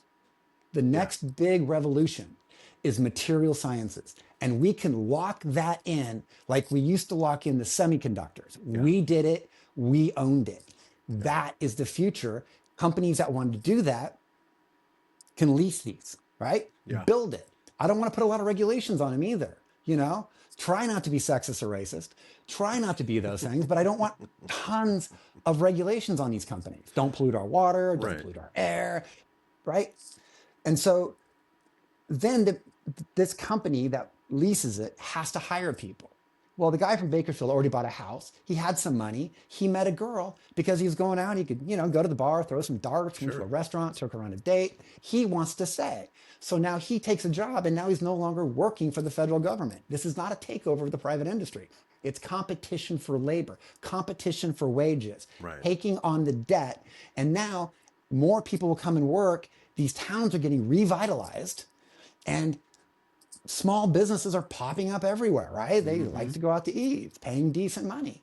And that is competition to the private sector. And that's why the Federal Jobs Guarantee Act is non-inflationary spending. Another part of it is no, you know, free community college because these are going to be more high-tech jobs. Free to Yes, go get this that is the certificate. part that Right. I'm excited about this one. Go. Right. You know, there is not a nurse in this country that should have student debt. Doctors should have student debt, in my opinion, and we'll get to that on the next part. But if you're a healthcare worker, because I want Medicare for all, Yeah. you should not enter into the job in debt. We need you too much, way Teachers too too, much. for that matter. Teachers too, but they're a part of like the doctor thing that we'll get to. Yeah. Okay. So, and I'm not really sure what to do about teachers because I don't really know any, except my kids' teachers. And half of them like my idea about the police union and half hate it. So free community college, anything you want to do, go there, get your prereqs done, make your university experience much cheaper. It's easier to get into the junior because there's attrition the first 2 years. And I need a little drink of water. Hold on. Sorry about that. And then no student loan, if you want to go to university, should have an interest rate on it. We will lend you the money as the American people. We will, because you can't go bankrupt on it. Just start your payment Yeah. plan. Borrow $100,000 for education, pay back $100,000 for Back education. 100,000. But if you're a poor person who becomes, you know, you came from a poor family and you become a surgeon, you're going to be about $300,000 to $500,000 in debt by the end of your fellowship, if you do fellowship, right? So, okay, take that. No interest rate. But now if you want that money free, you don't want to pay for your education, go to a Medicare for All hospital. We'll get into Medicare for All in a minute, but you go to a hospital, it's Medicare for All. You go there for 10 years. and we'll pay off your debt, and you'll have competitive wages. This isn't like, oh, I make no money. But if you're a plastic surgeon, you'll pay off your debt because you can make up to about $1 million a year if you're aesthetics, Yeah. through Botox parties and all that stuff. But, for the example of building the factory, refurbishing it, I use somebody who had a high school diploma. Okay. We need engineers. Yes. We need architects. Yep. We need designers. Yep. We need hard science people. Yeah. You want that free degree? Come and work for the Federal Jobs Guarantee Program. Go to Ohio, fix that factory. Once you hit the year, whether it's 1 year for 50,000 or however is a fair way to go about that. Right. You now have experience, you had competitive wages, and now you have no debt. This is why universities, I still think, should charge, because we created a system where universities will get you ahead. It'll just, free university, too much competition. It just helps a very few people. I say work off your debt in the betterment of our country. Yeah. In the betterment of society. When you have these things happening, you will have more home ownership just by doing that. I don't think private equity should be able to buy houses, but that was all under Obama. And he's the one who created that. Yeah. Intentionally, in my opinion, because they want us to leave home ownership, and it's called techno-feudalism. That's what they're trying to get to. So where you have more home ownership, you have less crime because you have more investment. Where you have less crime, you need less policing. Where you have less policing, you don't need to invest in as much into the police. Right. So this is cost savings. And because of a federal job guarantee program, my big belief, if you get laid off, you should get 55% of what you made over the last 2 years for a single year, right? Get yourself back up on your feet. You were laid off because you had a bad CEO, either for profit or didn't know how to run the company. It wasn't your fault. Amazon just laid off 17,000 people. They could lose their houses because they have to jump through the hoops of EDD. Or down in LA, everyone went on strike because all the studios are exporting jobs. Yeah, absolutely. But after a year, and we shouldn't care what you do. You just, okay, every 2 weeks, here's your check. You made this much money. You made $100,000. We'll pay you $55,000. Here's your check every 2 weeks. Okay, that's it. Don't bother people. Let them find themselves. We get one trip in this life, man. That's it. If there's reincarnation, I don't remember being anything else. So we get one. Don't mess with them. But then at the end of that single year, we end it. You don't get anything. Yeah. Because there's a federal jobs guarantee program. And But the only to piggyback off of what I'm trying to remember his name, but there was someone who's also running for office that brought up with free education. Let's say that year that you are out of work, you can go right back to school, learn a whole new thing. Follow up with a whole other career, because now that you've had a career in screen door making, at the end of that, there are skills that we can leverage to whether you want to run for office or go back to school or whatever it is. Because we're running for office, we're trying to churn people in and out. We're trying to break this corruption, so we want people come in and in, going in and coming out, going in and coming out. So that's why we'd have a free community college. Yeah. So if you're a graphic designer that got laid off in a marketing thing, but you want to become a nurse, you're like, screw this. We need nurses. They have steady jobs, good benefits. That's a 2-year degree. That is the only exception I can see where you would get your unemployment benefits for 2 years, and in that, prove what you're doing. You would have to do that. Are you showing up? Are you getting the grades? Yeah. Then you become a nurse. So we paid off that education for you. Yeah. And I don't see how this would in any way would be inflationary. Yeah. And then Medicare for all is a no-brainer. Is a no-brainer because, again, going back to a household's income, as long as you can keep people, as long as you can keep money in people's pockets, they can keep their homes. If they can keep their homes, you're going to keep crime down. And you're going to get people tapped back into what we're trying to do as a government. and it saves so much money. The way we do it is So much so money. expensive. So much So money. with Medicare for all, people keep saying, well, it'll look like Canada. And Canada, I think, has 4 heart hospitals. San Francisco has 3, right? They Yeah. talk about long lines. They talk about all of this stuff. So we would invent something naturally through the free market Sure. that would look really different. Medicare for all is just you have basic healthcare. Yeah. And it would look like Kaiser, be preventative. It would be hard to get some surgeries, all Sure. kinds of stuff would happen. It wouldn't be great. But then let's say you made decent money and you could pay for one medical. So then you go there and you get seen for your sniffles. It's much faster. Yeah. And then but United Health doesn't want to give up their money, right? So, but they would have to work within the new reality. So then they would offer plans to businesses and corporations. Hey, let's get your employees off of the Medicare for all into this sector. So if you had like a smaller tier, Medicare for all pays for 75%, your private insurance would pay for 25. In that example I give, if you can't breathe because of your nose and it's your septum, you would need a rhinoplasty, right? A functional rhinoplasty. You're not going to look better, but you'll breathe. An aesthetic rhinoplasty, right? You may want that. But what you're going to have to do to get that is you're going to have extra insurance or pay for it out of your pocket. Right. But that's what the insurance would cover. Right. Right. Yeah. It's, you could even approach it. Conservatives like to toss around these school vouchers, the school voucher program and stuff like that. I hate it. I think it's silly. I'm trying to associate that to this healthcare argument and maybe there's not a comparison to make, but just the process of, here's the comparison. You're talking about, you have these vouchers that are worth however much money. You can go to whatever school you can go to. If you have the same kind of voucher, you can go to whatever doctor, but then you have to cover whatever the rest is. If you want the functionality and the look we don't care about. Right. We just care that you can breathe. Right. And Right. school vouchers are just an extension of teach for the test. Low performing schools get less money. High performing schools get more money from the government. And low performing schools are always poor. So it's a transfer of wealth since George Bush. Teach for the test. It's harder in school. Kids are more miserable, higher rates of ADHD from this.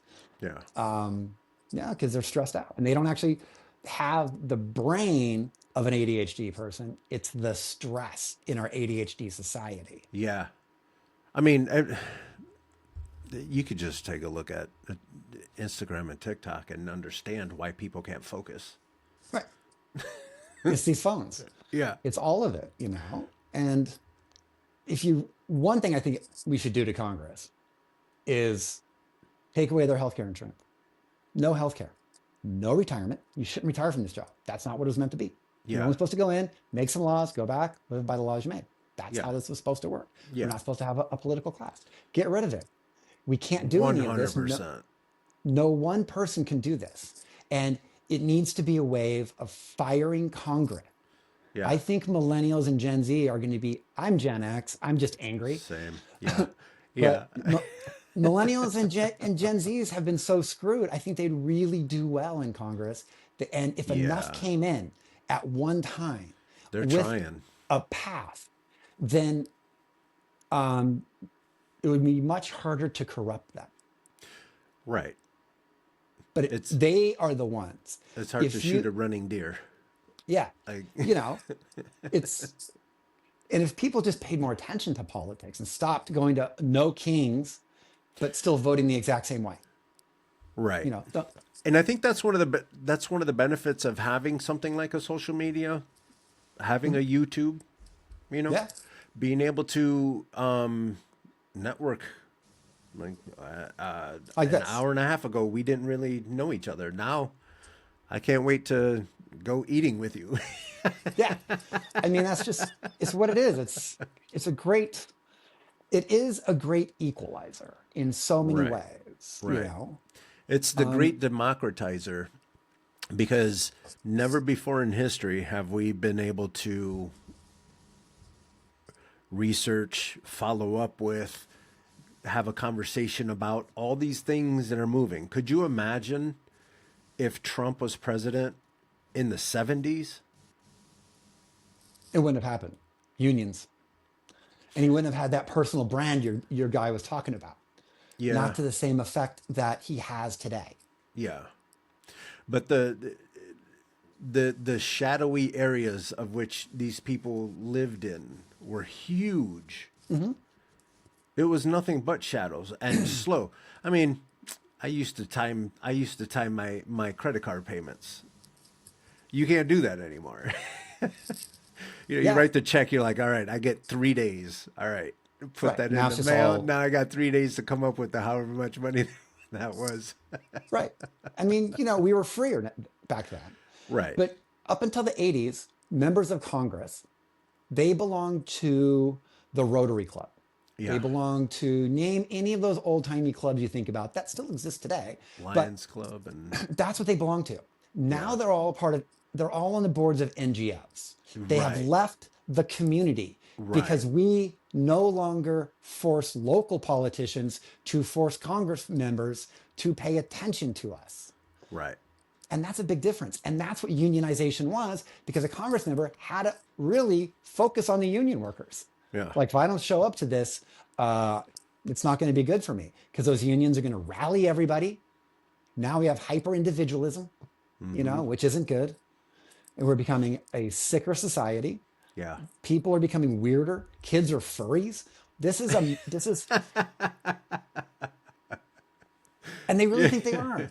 I know people. Yeah. I know people who know people that their kid just eats out of a bowl on the ground. Like, there's something really weird happening, and it's the pressures that exist today. Yeah. We have, if you take out the for-profit prison institution, which is a big thing of mine, I hate that. Yeah. Makes me Same. sick that it makes me sick that you make money. People invest through the stock market, where that company's fiduciary responsibility is to the investor, and the end user is a human being in a cage, Yep. right? Take Yep. that away. It needs to be very expensive on the state, right? Yeah. And then when the state can't afford it, this is where the free market comes in. Well, let's take a look at our laws. What laws can we get rid of? Who can we let out of prison? Yeah. Right? Well, if you Yeah. take all the weed smokers out, because Please do. I mean, then you'll be able to afford it more, and they'll have to reduce the laws. And a law is nothing but an obstruction of our liberty. Yeah. That means less laws, more liberty. More laws, less liberty. This is a perfect segue. I want to get into he who has been named Gavin Newsom. Why do people like him, and why do people not like him? I can talk about my own personal experience, Sure. which is when he was mayor of San Francisco. I lived in San Francisco. Okay. I thought he's a great mayor. We Yeah. were the first city in the nation to legalize gay marriage, legalize it, recognize it. California soon followed, but I thought that was great. Like I said, Okay. I'm very liberal. Yeah. And even when he became governor, I liked him. I liked, because I didn't pay attention that much to what he was doing. I listened to environmental things, and Sure. I thought that was good. This is also back when I thought, oh, maybe we shouldn't have dams, and I kind of bought into that Yeah. until I started running here, and I started learning about agriculture. So Okay. on that, but during COVID, he went to the French Laundry. Yeah. Businesses, we were overly locked down, even to what the science was saying. Yeah. San Francisco USD was the longest school district, is the school district that was out the longest in the country. And this is because of policies from Gavin Newsom and a very left radicalized state. Yeah. Gavin Newsom only wants to run for president now. He is making decisions to take down dams so he can be the greenest governor ever and use that to run on. He's being hostile. He's always been hostile to agriculture. I just didn't realize it because I didn't pay attention. And so How agriculture can you is be? very How can you hostile to be? him. How can you be hostile to agriculture and the environment? Aren't they kind of the same thing? You would think so. You would think mom and pop generational agriculture, whatever it Yeah. is better for the environment than Tyson, those or Sure. Smithfield, those hog farms that pollute the water in Yeah. North Carolina, Uh huh. which is a Chinese-owned company, by the way. Mm-hmm. And then Swift, which is Chinese owned, they have big hog farms. The whole thing, they are bad for the environment. And a good example of that, if you drive to LA on I-5, you Mm-hmm. know you're getting to Harris Ranch real quick. And you look at how those cows are living versus the cows in Point And there's Reyes. no go around it either. It And then you see stinks. environmental. Yeah. And, and, and you're like, how come that's not getting sued? Yeah. Right? But so then you start to see a political agenda behind it. Yeah. And, it's again, like I said at the start of this, at best, it's radical environmentalism. Yeah. At worst, it's a war on our food sovereignty. So Yeah. corporations own everything. Henry Kissinger said, control the food, control the people. Oh yeah. And that's what I see it as now. I Yeah. can't see it any other way. Yeah. Because, like I said, the Kehoe family who had the dairy, Mm-hmm. their cows that live their entire life in Point Reyes, fog, grass, everything a Mm-hmm. cow likes. They ended up at a dairy in East Texas, a big one, where they can only eat at night because of the heat. Mm. This is where environmentalism clashes with animal rights. Yeah. And you would think it would be similar. You would think animal rights people would be environmentalists and environmentalists would be in animal rights.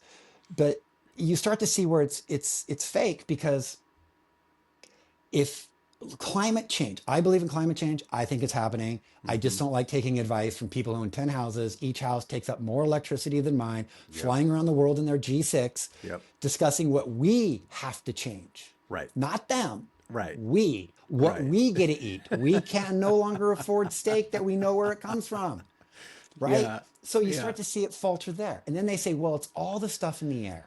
Okay, why are we not mass producing nuclear power? Nuclear power is the best power source we have ever Yep. invented. Yep. And people are like, oh well, the spent rods or all the what do you do with the waste? Well, now in Europe, France, Switzerland, their radioactive waste are putting in water to create thermal energy as another green energy. Huh. There's so much that they can do with but then the other argument is, well, nuclear meltdowns. What people don't understand, there's only been one nuclear meltdown in the world in the history of us having nuclear power. Yeah. That was Chernobyl. Yep. 3 Mile Island, most people don't know that 3 Mile Island actually closed in 2011. It's been producing the whole time. It was a partial failure of one thing. But when you read, when you look at the history of nuclear in this country, in 1972, the CEO of ARCO, right, the Atlantic Richfield Company, gave Friends of the Earth $200,000 to not agree with nuclear power. And they fear factored it, right? Oh, you could build a nuclear bomb. And they were the Sure. boomers. And, Yep. they were all afraid of nuclear fallout. Yeah. So Friends of the Earth, Greenpeace took the money, the Sierra Club took the money. And over time, they just kept paying these environmental groups that people were trusting were doing the right thing to poop on nuclear. And then 3 Mile Island, and then the movie Silkwood. And that just kind of cemented in this country a fear Yeah. that fed the oil companies that they created. If we had nuclear power, energy would be cheaper. Gavin Newsom a couple of years ago came out and said, in 2035, we'll stop selling combustible engine cars in this state. The next week in the LA Times, it said, don't plug in your electric cars because of blackouts. And these are the things that we're putting out in social media and on the news, and people are like, people in California are nuts. Right. It's like, well, because he's a political machine. That's it. Yeah. He's not there to represent me. and he holds my son's future in his hands. Yeah. And that's why I can't stand him. If you are against agriculture, you may not like Republicans, but if you are against food sovereignty, like, Yeah. then vote for Gavin. If you're against really bad energy policy, vote for Gavin. We need to break up the utilities, all of them, Yeah. right? They shouldn't be publicly traded. The But isn't fiduciary he? responsibility. Doesn't PG&E give him a nice check for his He campaigns just and split stuff? with the Democrats on this. Yeah. Yeah. Yeah, he's like, oh no, we're not going to do that. We're not breaking up PG&E. Neither is our radical environmentalist Jared Huffman. He gets money from PG&E. In fact, Huffman never took money from a railroad until he voted against the rail workers. Now he gets money from the railroad. The dude is just for sale. If you're if you're getting paid by PG&E, you're not an environmentalist. And to clarify for folks, PG&E is power, gas, and electric here in Northern It's California. it's Pacific Gas and Electric. Yeah, Okay. yeah, PG&E, and it's been around forever. I mean, it's Yeah. a very old company. And so, like, when you see when we had all the big fires that burnt down all the cities, it boils down to faulty infrastructure that PG&E was leveraging, and they just kind of neglected it. They just Well, kind of where the real criminality of this is that it's publicly traded. yeah. Their fiduciary responsibility is to the investor, Yeah. not to the environment, not to the end user. So Right. people on CPAPs and all of these things that if it was a municipality, so here's a great example, SMUD, right? Sacramento Municipal Utilities District. They pay 53% of what PG&E customers pay. Same area, same everything. Municipalities are cheaper because when the municipality takes on the utility, they are incentivized to make it cheaper. So I live in Nevada. What would actually happen? Nuclear power would become probably more popular because that's free energy for over 100 years Yeah. from one plant, But every roof in Nevada would have solar panels. Every one of them. Every house would be connected to each other. And every house would have batteries. This would lower the cost to the municipality of their electrical grid. But when it's for profit, I don't have solar. I was going to get it, but they make it so hard Yeah. because they don't want to do it. In parts of Arizona, it's illegal to have solar. They just basically turn it off. Arizona. Yeah, it's publicly traded. Yeah, Arizona Power. Maui Power, remember that Maui fire? Yeah. Maui Power is publicly traded. Yep. And now what's happening because of the data centers? I saw firsthand Maui after the fire. Oh, Oh my God, it's heartbreaking. It was is. heartbreaking. It was just like everything else that we saw over here, in Paradise and all of that. Paradise Yeah. and all those. Oh, just Communities destroyed. when you see it and it looks like a horror film or a scary movie or like nuclear holocaust movie, whatever. That's what these places look like. Yeah, yeah. And it's just for profit. And it boils down to that. And it boils down to where can we save money? And when you look at the weed fire, when you look at the Paradise fire, you start to say, well, when the fire starts because of Bill Clinton's moratorium on logging because of a spotted owl, right? It's just like, so now we have half-life trees and the trees are in competition for water, right? Yeah. And that's a big problem. But true environmentalism is about logging, right? So like I said, Proper the federal logging. job, right. So like I said, with the Federal Jobs Guarantee Act is the BLM, Bureau of Land Management. There's a good use of AI to scan the forest, find out which trees need to be saved and which ones really need to be come down, and proper spacing and proper management. And like I said, I don't want the government to do everything. They would then contract with private logging companies. Here's where you log now, and because people just would rather be a logger. And the thing about the BLM is, if you're a nonviolent, weed smoking prisoner, and you've been on the fire team, why are you in prison? You're on the fire team. Get out, and there's your job. $15 an hour. Go up into the mountains. Yeah. Have fun. Nonviolent criminals. Yep. You know? When the big fires were happening just north of us, I saw chain gangs out there like Yeah. cleaning. Get them off the chain gang, get them into the BLM, get extra pay over the $15 an hour every time you're at a fire, Hmm. hazard pay. Like this is what we would get. And we'd get people out of cages for the Yeah, profits yeah. of the few. And a lot of times, this is my expertise coming from where I come from. A lot of times, those folks that are sitting in jail, it's Yeah. just they're a victim of their circumstances Hmm. because we didn't have health care. So now they got to go out and rob someone to go get some money because they got some kids to feed. Or they don't have a vision of the future because it's always been confrontations with the police, and you can't afford to go to school, you can't afford health care, you can't afford proper food. Right. If you ever want to do a separate video with me, Tell me. it's very complicated. So it would have I'm to be in. its own thing. So we have a thing called the American Industrial Complex, right? Mm-hmm. We knew it as Eisenhower saying, beware of the military industrial complex. But we have a grocery store industrial complex. We have a pharmaceutical industrial complex. We have a healthcare industrial complex. And there's another one that we have. I can't think of it. But Political industrial yeah, complex. yeah. All those complexes feed into why we're fat. Yeah. It's policies. And people don't understand that obesity comes from your mother. It really does. Bad choices. If you're Chris Christie and you're rich If you and you're tasted fat, if you that's joy. tasted my mom's food, you'd be happy fat. My mom can cook. It's not about what you cook. I know, I'm It's teasing. really not. But it's a really complicated thing. And once you see it, right? Because everybody's heard of the gut biome. Uh-huh. That eat Wow, healthy I foods, have. eat all of that. Yeah. Complex eating, right? Meats, cheese, uh, vegetables, fruits, hopefully not sprayed much. The female gut biome feeds into the vaginal biome. Mm-hmm. And when a baby comes out the vagina, he is sterile, Mm-hmm. right? But the biome is what gives him. So if you eat a lot of processed food and you live in a food desert, you are going to be Mm-hmm. fat. And it's a policy choice.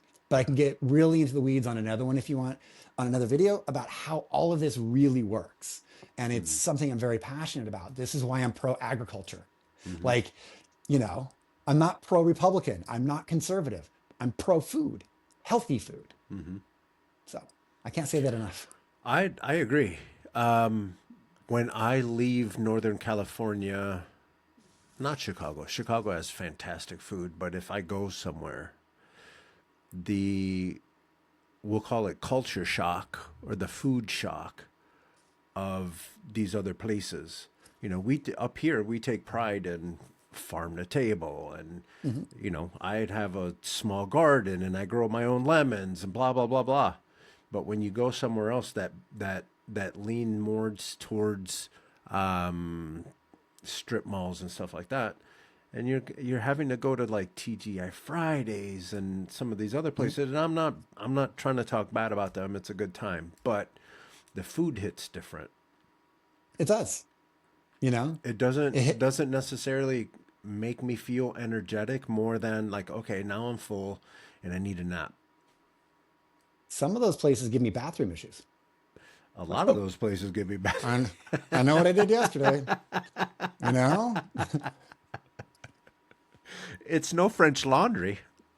well, true. But another thing about like Northern California, specifically where we live, if you remember last year and the year before that, there was the egg crisis, Uh huh. and they were saying eggs are like I was seeing $19 an hour. Yeah. I Uh, uh, for uh, a for dozen or 12. whatever. Yeah. Yeah. Okay. So it was 19, and here it went up maybe $1 or $2 If for a even, little bit. if even, I went to my neighbors. Yeah. You can drive around. They're like, we're in the farmland. Yeah. I buy I can mine get at fresh beef. I can go to the coast and I can get oysters, and Hog Island is wonderful. and one thing, if we support local agriculture, if you buy from the farm or if you buy from the ranch, Mm-hmm. beef is cheaper than a candy bar by the pound. right? And it's healthier. But if I was in Congress right now, I would be screaming from the rooftop for the Prime Act, Thomas Massey's Prime Act. Have you heard of that? No, not yet. So there's 4 meatpacking companies, and you have to go to them. The FDA says you have to go to these 4 regulated USDA meat packers for slaughter and packing, right?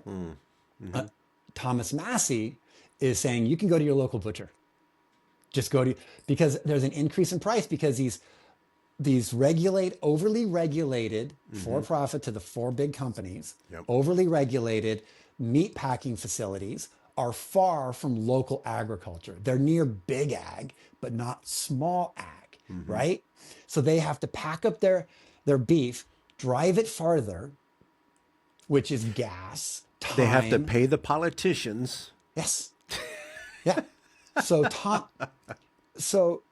Thomas Massey, for me, as a liberal Democrat, is the Republican I hate to love, right? Yeah. It's just he has a show out there on Netflix called, it's a show called Off the Grid. And this was Off the Grid with Thomas Massey.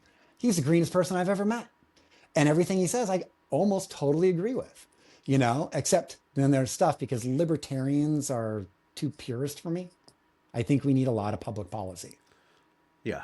But I would love to talk to him about my ideas. Yo, Massey, if you're watching this, Massey, let's talk. I'll send it to him. So we haven't necessarily, I'm trying to come up with a really good reason why people hate Governor Newsom. He's a politician. He's not a politician for the people. He's not. We see it now. He has just become, like so many things, he doesn't care anymore what you see. Yeah. Right? Here's one thing. If he passes that mileage tax, he will never be president. Ever. Yeah. Have you heard about the mileage tax? The mileage tax? Yes. No, I know about the one-time billionaire tax, something. No. That one's dangerous because if I'm a billionaire, I know you're going to come for me. That's just how it works. So the mileage tax has gone to his desk. It's passed everything. Yeah. So because California is so hostile to combustible engine cars, and so unwilling to upgrade their system, the electric system, to fully integrate electric cars. Yeah. Right?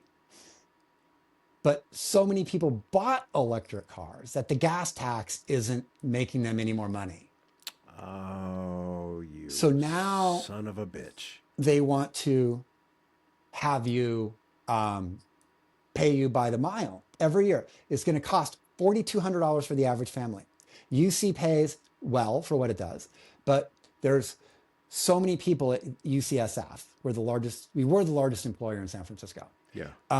There's people who live in Sacramento and commute daily. There's people who live in Fairfax. And so just so you know, like Sacramento from San Francisco is about 2 hours. Yeah. And Stockton and Vacaville. They live there and they commute every single day. Ugh. And so this mileage tax doesn't affect rich people. It affects workers. Yeah. And if he passes this to be the greenest governor, they will pound him on this. Yeah. People don't already like him. Super liberal, radically environmentalist people like him, but most average working people just can't stomach him anymore. Yeah. Because he's obviously not for us. Because he's doing all the headline work. He's not doing the article work. You know what I mean? He's doing all of these things that move his political needle. He's not necessarily focusing on how it's going to affect working class folks. Absolutely. Okay. Well, he doesn't care. Yeah. So if you understand the state of California, the 4 families that have run it forever, Newsom, Getty, Pelosi, and Brown. Those 4 families. It's historical. Yeah. I mean, and why? One of the main reasons California doesn't have nuclear power is because Jerry Brown took a gigantic stake in Valero because they had cleaner oil. The oil the Venezuelan. Company. Yeah. Venezuela. Yeah, he took a huge stake in it.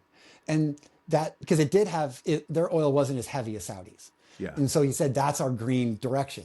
He had a major stake.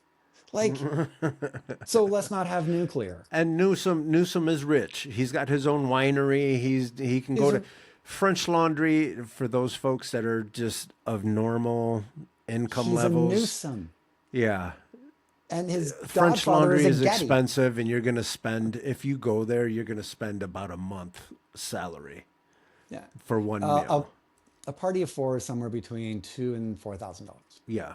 That's with wine, obviously. Yeah. But yeah, It better have wine. yeah. I've never eaten there. Everybody tells I've me never either. everybody tells me the French laundry only tastes good when somebody else is buying. Exactly. Exactly. I will say, I have had some of that expensive ass Thomas Keller fried chicken. It was delicious. I will Oh give you yeah. that. Oh yeah, but that wasn't too much. That was at ad hoc. Yeah, I've eaten at ad hoc. Ad same. hoc is really good. The one time that I went there, Thomas Keller actually sat at the table next to me, and I went to go introduce myself, and I was told not to, that they would call security. And the thing is, he's a really good chef. You know. Yeah, and he seems like a nice guy. I Yeah. was joking around, and the people at my table said that they would call security, but yeah, he seemed like a nice guy. His fried chicken is really good. Yeah, he's a great chef. He's innovative. My wife is a food photographer, and so, yeah. Yeah. And if you watch The Bear on whatever that is, Amazon or whatever that is. No, it's not Amazon. Anyway, The Bear, the main character, he actually works at French Laundry. So if you're into food movies or Yeah, shows, the character went and worked at French Laundry, and then he went and opened up his own spot in Chicago. a lot of people worked at the French Laundry and went on to do amazing things. Yeah, Yeah. it's a great place to learn. Yeah. Chicago, though, they have great restaurants where people come from too. 100%. Yeah. 100%. I put Chicago anything up against anyone's anything. Food, we got it. Sports, we got it. Yeah. Waterfront, we got it. The buildings, we got it. The history, we got it. The trouble, we got it. One of the things I like to say about Chicago, I love Chicago. The problem with it is when you leave Chicago, you're in Illinois. Yeah. Yeah. Yeah, I mean, it's just like Yeah. nothing else out there. Yeah. No. Corn, soybeans. Yeah. Yeah, not much. It's just Couple flat schools. farmland, which we need. I love it. It's Right. just not a place I want to live. When I leave San Francisco, I'm in nature, like stuff. When you leave New York, upstate's very pretty. Yeah. So Yeah. it's just something about Chicago. It's so weird how there's just like this spot of total amazement. And it pisses off the rest of the state because Chicago votes blue, and it carries the entire state, and the entire state is pissed off. A little like California. A lot like California, but here The in popu- California we have what, 3 solid really big areas that Well, we have carry two the pop- entire state. yeah, three. We have three population densities, Yeah. which is San Francisco, Los Angeles, and Sacramento. Yep. That's the liberals. San Diego is conservative. Conservative. Yeah, Yep. It's a military town. 100%. Yeah, beautiful. Yeah.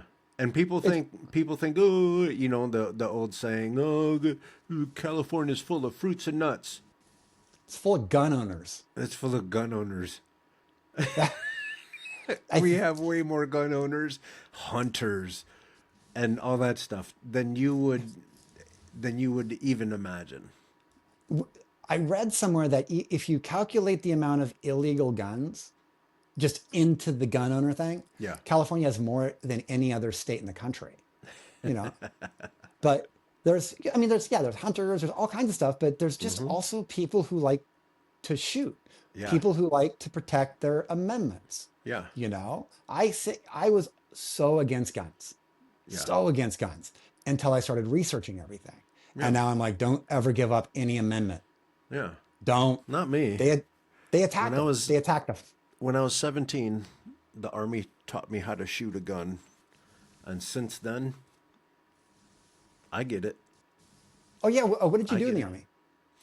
I was field artillery. We shot nuclear warheads. Oh, that's not really field artillery. Oh no, it is. We got a track. We'd go out there and Wow. our my missiles would do either grenades or nuke, depending. Were you like at Fort Leonard? No, Was I that the did basic artillery? in Fort Sill, Oklahoma, Uh-huh. and then I went to Germany in the middle of nowhere. Our platoon or our unit was so small, we were on a German base. Oh, wow. Yeah, yeah, but yeah, it was fun. I get it. I understand it. I also understand live by the sword, die by the sword. I understand both sides of the Preddy argument. Why did he have one? Why did he need it? Why did they pull it out of it? All that stuff. It's easy for me to take a look at that situation from all of the angles. And I know what happened. I know what was going through that one ICE agent's head when he pulled out the gun, and the other one, I know what he was going through when he. There was no reason to shoot that many bullets into that man. Yeah, I mean, No reason at all. a good defense attorney could say, okay, the one shot. Yeah. Same thing with the car. A good attorney could say he didn't see the turn tire, but then Yeah. he turned around and shot her the third time in the back of the head and called her a bitch. Yeah. And then when he unloaded that clip into Alex Preddy, the guy next to him starts applauding. Yeah. Like, okay, so this is homicide. I Yeah. mean, there's no way around it. It's a tyrannical government. Yeah. I am not. I'm on the fence about qualified immunity for the police, but I am not on the fence at all about unlimited. Right. Right? And for me, it's not Immunity. even. For me, if you complain about it and you just continue to complain about it, you're part of the problem. Okay, we know that there's an issue. What's the next step? And I like your three-pronged approach. Number one is education. Yeah. If you want to deal with better people, you got to make better people. Period. There's no if, ands, or buts about it. Right. Education fixes the majority of the problems you will run into when you're dealing with people. No, I don't think so. A lot of people have a French lit degree working at Starbucks, getting the wrong name on the cup for their fun and amusement. It's not. It's the access to jobs. Right, but I think. you can't necessarily just throw someone in and say, "Hey, do this job." Right. And Right? one of the reasons I talk about college and not K-12, because K-12 is state rights, right? We can't have the government saying this is the national curriculum. Because when you allow that to happen the first time because your team is doing it and you agree with it, then they'll change it for the next team. Right. K-12. And with the federal jobs guarantee program, if you do not like what is happening in your state, if you do not believe it, Alabama, life begins in a test tube, or they're not spending any money on education, you can vote with your feet and leave, go somewhere and get that K-12 you're looking for. But I do think every state has a constitutional right to run their own elections and to run their own school. I agree because there's things that happen in California that has nothing to do with Wyoming, and vice versa. I mean, federally make sure that people are learning reading, writing, arithmetic. We can get into some algebra. We could the fundamentals, but then like everything else, like why would you teach California social studies in Wyoming? Is different. The game is different. The states are different. The rules are different. But why would you not teach home economics anymore and learn how to balance a checkbook? Why would you not Yes. teach? Why are you no longer teaching Yes. shop to see to give kids who are Yes. going to do better being mechanics, working with their hands? Yes. Why do we not allow that in schools anymore? I am Yeah. actually for testing in middle school. My son's in middle school, and testing and saying, oh, you could go to community colleges and create vocational programs and then have that be the high school at the community college to get the basic education that you need certain degree of math, everything else that you would need, but you're also learning how to fix an engine. You're learning Right. how to do something that you were kind of born to do. Right. Like that's what you do, your hands. Right. Yeah. And then people get out and then you have a better shot at it. We used to do this stuff. Well, we Yeah. didn't do the vocational testing because that's racist, or whatever, and that's what people ultimately will say. And that's an argument Yeah. to your own It's demise. frustrating. Yeah. Yeah. I just, like when we lived in San Francisco, that everybody says San Francisco is diverse, Mm-hmm. very diverse. Mm-hmm. Every one of Parker's friends who was non-white, mixed, whatever, Mm-hmm. all their parents had one thing in common: high income, educated people, Yeah. but Mm-hmm. diversity by skin Mm-hmm. and maybe by culture a little bit. Mm-hmm. I live in Nevada. Um, Almost everybody on our street's Caucasian. Mm-hmm. Um, but the I'm gonna go. diverse, I'm gonna push a little bit too because people need yeah, to hear this. Back in 2018, I believe it was, there was a black family that was trying to sell their house, and I don't think this was. Maybe it was Novato, maybe not, but I know it was in that area. A black family was trying to sell their house, and the real estate agent sold it for $500,000, or was trying to sell it for or valued it $500,000 less, or almost $1 million less than it was worth. But yeah, then they did the whole thing. They borrowed pictures from their Caucasian friends, and they decorated the house with white people pictures, and all of a sudden, like, it's sold for the proper price and all this other stuff, right? yeah, So that stuff still exists. absolutely. But that's up to us as a society who is given all the opportunities that we need Mm-hmm. without it being handouts. We need a good society, so we need to prepare people with a good society, Mm-hmm. right? Right. And the only way to get through that is education. The only way to get through that is an appropriate amount of travel, the Mm-hmm. ability to go do something, see something, Have a little bit of money to go seeing other have a little people. fun. Yeah. Yeah. I mean, so I I really get hesitant about over regulating, Yeah. right? Yeah. Yeah. Like you Yeah. can't regulate nice. Yeah. I am a free speech extremist. I don't believe in hate speech. I believe that's just another way to add to the longer sentences of people. Mm-hmm. I don't say words because there are words I will never say because I know people who represent those words and Mm-hmm. they're great people. I work with, I would, I think I'm supposed to say African American surgeons, but some are just not from here, right? They're not American. They're Mm-hmm. living here now. So I work with black surgeons who are some of the smartest people I've ever met in my life. There is Mm-hmm. no way I don't understand how people view somebody else as inferior because of the amount or lack of melanin. Mm-hmm. Like that's all it is, Mm-hmm. you know? Yep. I have endless stories. I have endless Yeah. stories. And yeah, and it's frustrating. And it's, again, it's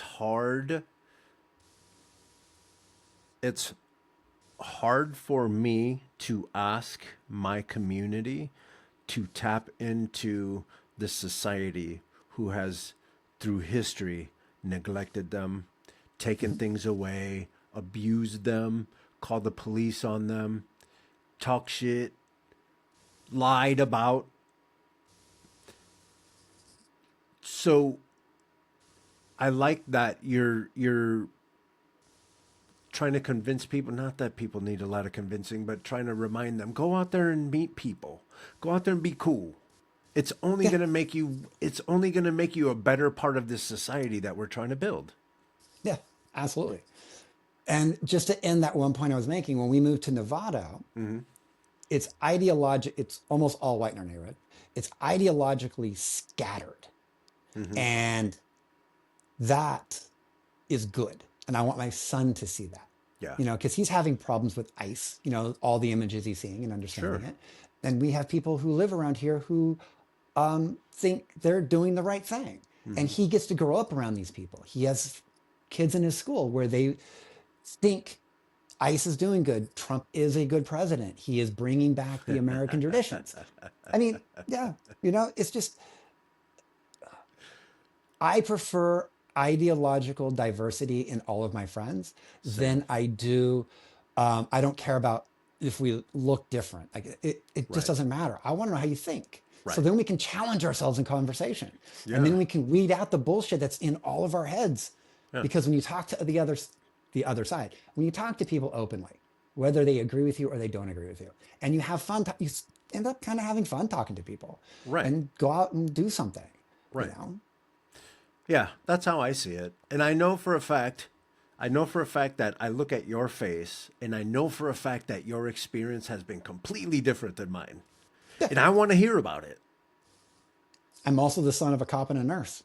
I mean, that's a different experience too. Law and order in the household, healthcare, like, Right. and if you're the son of the creatives, right? That's all different. Yeah, you might have been smoking. Yeah. You probably smoked weed when you were 12, you know?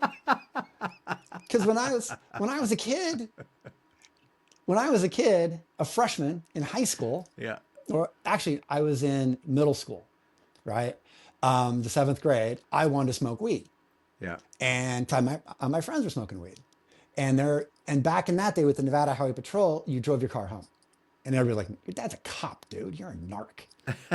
I never got to do it because everybody knew my dad was a cop. Sucks to suck. Yeah. I'm sure you were like, yeah, I could smoke weed all the time because Yeah. people aren't looking at you saying, you're a cop. You're the kid of a cop now. My dad was not a cop.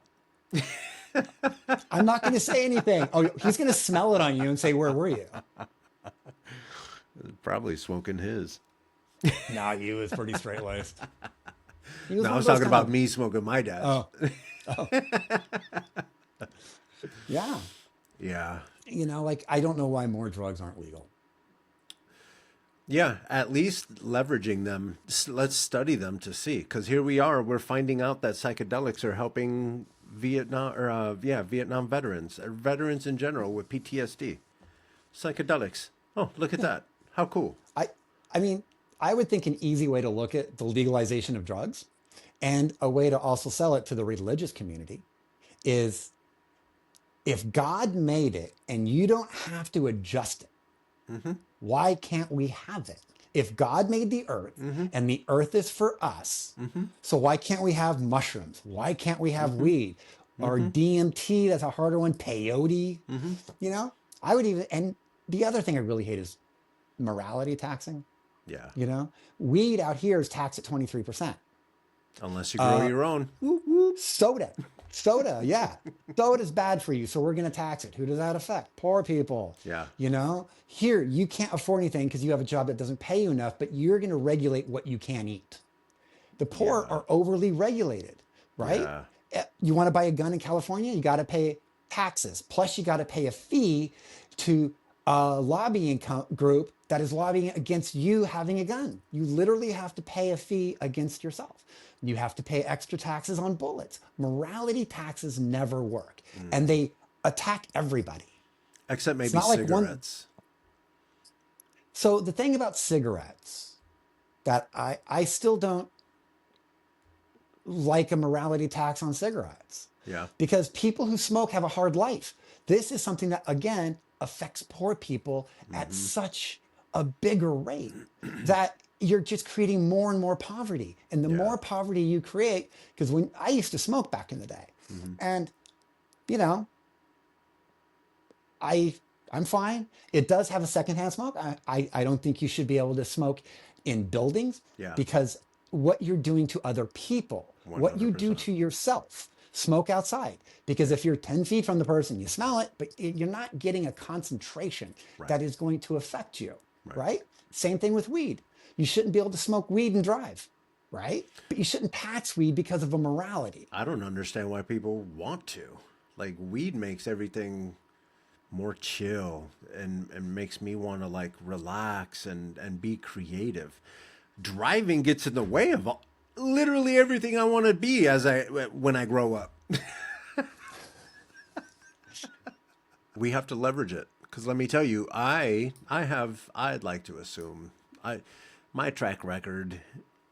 I've always tried to be a good kid, but I've had to maneuver terrible situations. Weed makes me way more loving and cuddly, and I just want to make sure that everyone is doing good, and I want to make sure that everyone is good, and you're having a good time, and do you need a hug? That's me. Why God made it, or Yeah. nature made it, and we're a part Yeah. of nature, however you look at it. To think that weed, I know why mushrooms are illegal, because it makes you very introspective. Hmm. And governments don't want that. Yeah. They want you aggressive. That's Hmm. why you can buy a pack of cigarettes and a bottle of tequila. You're more likely to Mm. hurt somebody on that Yeah. than on weed. Yeah. If you went to a weed bar and you hit on a girl and she said, "Oh, my boyfriend," and he came out and be like, "Yo, what's up? Yeah, she's pretty hot. I know. Thanks, man." But if he's coming out drunk on tequila, smoking cigarettes, you're going to get He's a gonna get pull. socked in the face. Yeah. Yeah. Yeah. You know, like in surgery, when we get orbital fractures Yeah. and they're within a certain range of that, Hang a on. certain age range. MAGA. Hang on. MAGA orbital fracture is like a fracture around your eye bone. Yeah. So, well, actually, I know some doctors who are pretty MAGA. So, wh- so anyway, well, just to say something about that, Yeah. when people say things like MAGA, you're actually saying that they're just very uneducated people, and that's in my world. And what I'm trying to get around is that's very divisive, and it gets more anger about, oh, you think liberals are smarter, that kind of a thing. I personally don't say that. So Yeah. it's my thing. So people who, you know, get people who get in bar fights, Mm-hmm. this is your orbit, and it's really thin bone. Mm-hmm. But within a certain age range, you're just like, what did this dude do in a bar? Yeah. Because not all the time. I thought that about a kid who was 20, right? Yeah. I'm like, what did you say? And I said it to him because we were just like, in the OR waiting. And he was like, oh, I played baseball for Berkeley and I took a 90-mile-an-hour pitch to my face. That'll And I was happen. like, holy crap. I go, what do you remember? He's like, I remember the pitcher pulling his arm back. Yeah. And that's it. Yeah. And then he was in the ambulance. Yeah. So I was like, holy nuts. But, Yeah. alcohol fuels fighting. It fuels aggression. Mm-hmm. It has no They call it liquid courage. right. And we also celebrate the most addictive drug in the world, caffeine. Why? Because Mm-hmm. it makes you a worker. It makes you go to work. So we don't allow for introspection in this country. It is antithetical to the type of capitalism we have created here. Mm-hmm. But we should fight for the things that at least exist on Earth naturally, Mm-hmm. that you don't have to do anything to it but dry it out. Mm-hmm. We'd have a better country. 100%. Oh man. 100%. So yes, I'm pro legalization. Yeah.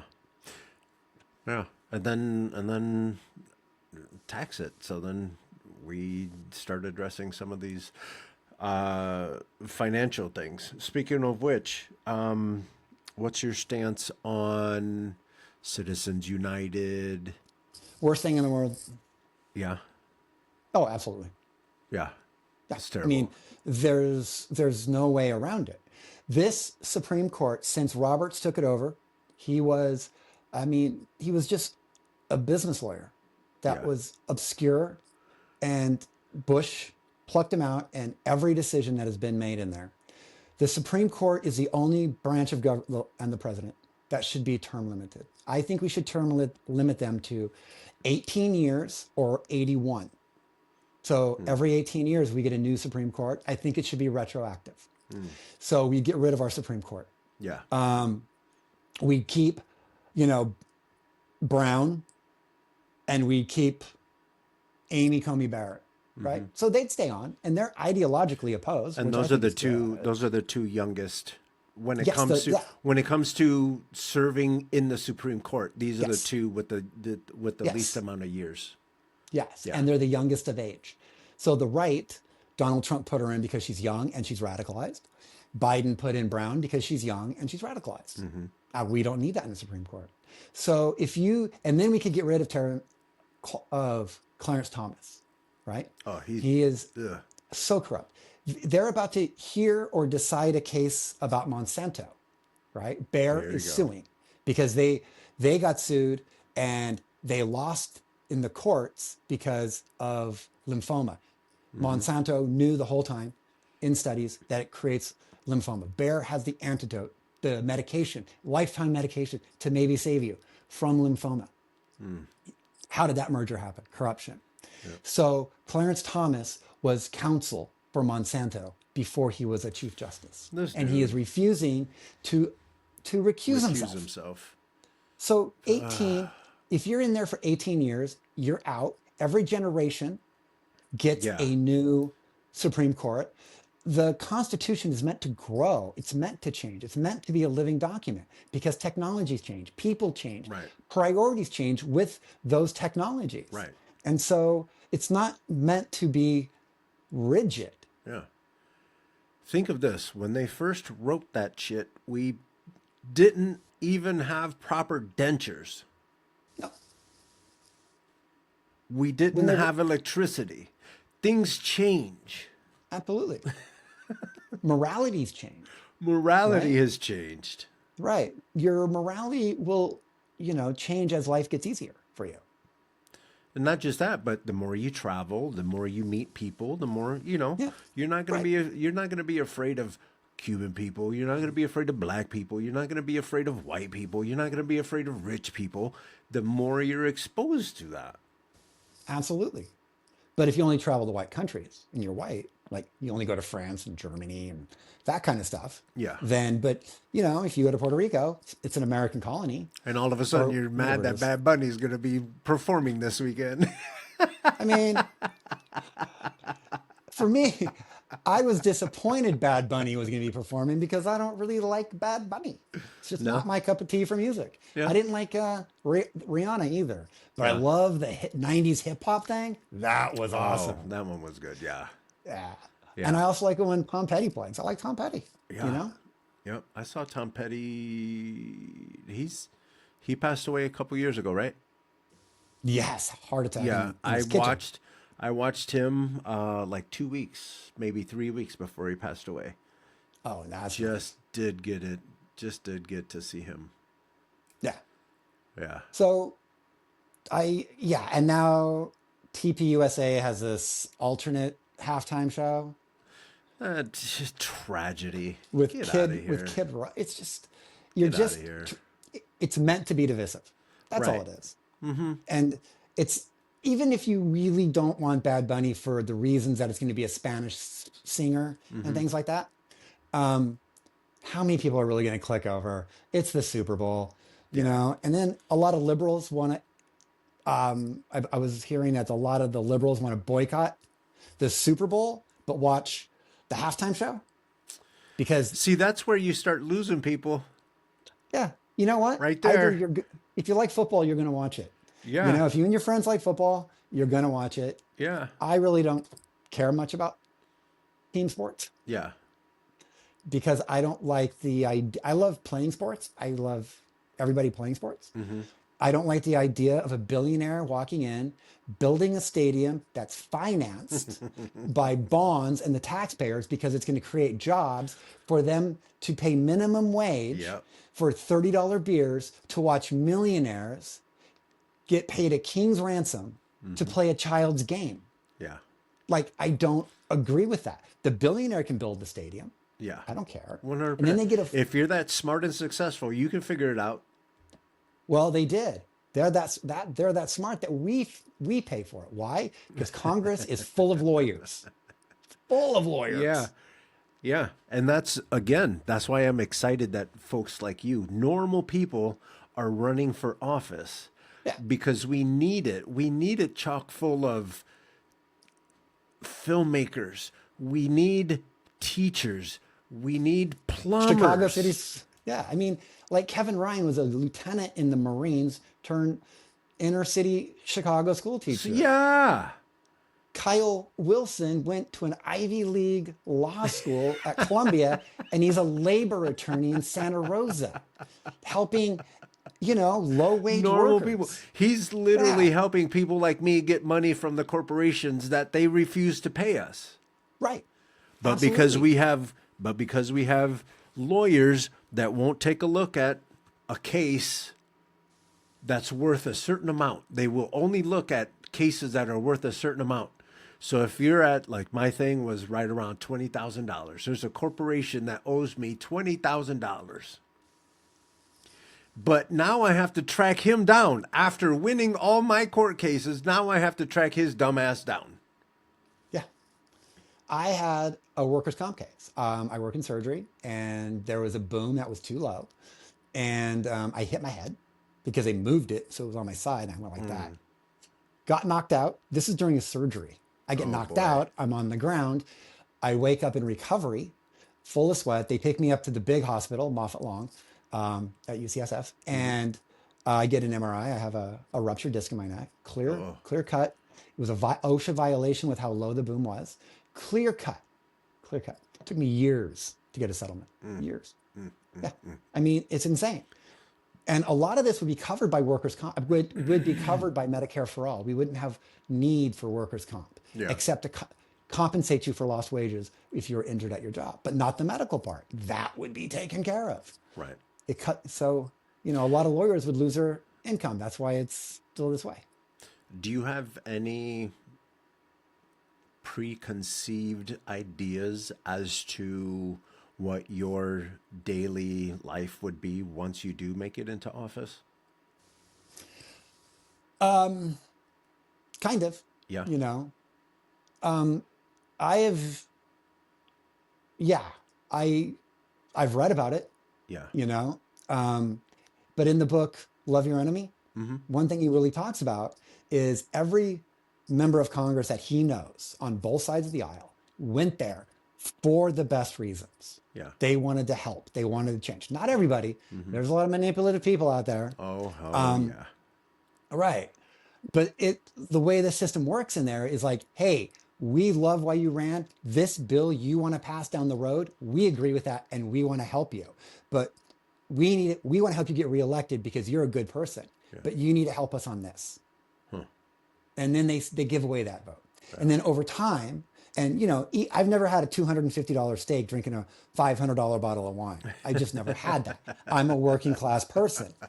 I'm a I'm an amazing cook, and we have great ranches out here, so I probably have had the same effect, Mm-hmm. But Mm-hmm. I heard that the way the money goes through there is intoxicating. But the thing is, I have a 12-year-old son. I work in a working class community. Yeah. I'm 56. I don't want to be there very long. I want to be a part of a message. I want to be a part Yeah. of a wave that is coming. So people will go, oh, Kevin got in and he's a surgical tech. I can get in. And I think every person who is in this country should run for office, school Yeah. board, anything, right? You should run for something, everything. And if you don't run for it, back somebody up, participate in politics. No. And don't be afraid to talk politics. Oh, yeah. It's not a bad idea to talk about ideas. Just don't get wrapped up in this is my guy. Right. Well, then it's a cult. Yeah. And words are important. Like we talked about INS versus ICE, right? Service versus enforcement. Mm-hmm. The other part of just utilizing words is they are not our leaders. They are representatives. They Right. represent us. They don't Right. lead us. The president Right. is the leader, Right. right? And the generals are the leaders. Yep. They are representatives. Stop making them to be your heroes. They are flawed individuals. Right. And if your politician says, I'm going to go there and fight for you and I'm not going to back down, that's not compromise. So you're not compromising with your fellow citizens. Mm-hmm. And that is a part of the radicalization, right? Mm-hmm. So Mm-hmm. now that's my leader because he's taking out all the ranches and the dams that are bad for the salmon, right? Yeah. That's our leader. No, he's representing everybody in the district. when I wanted to run, I started listening to country music because it's country out there.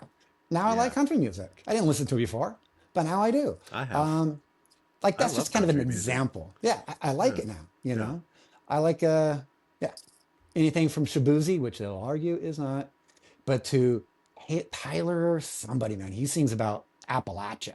I like a yeah. lot of that country too, Oh, yeah, because yeah, when yeah, yeah. What's his name? Tyler. he just won a Grammy, I think.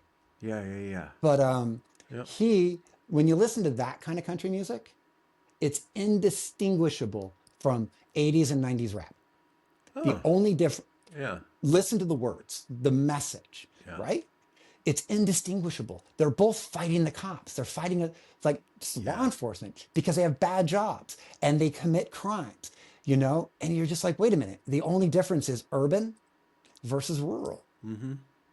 But the And we have the to deal with effect the is the same exact same. stuff.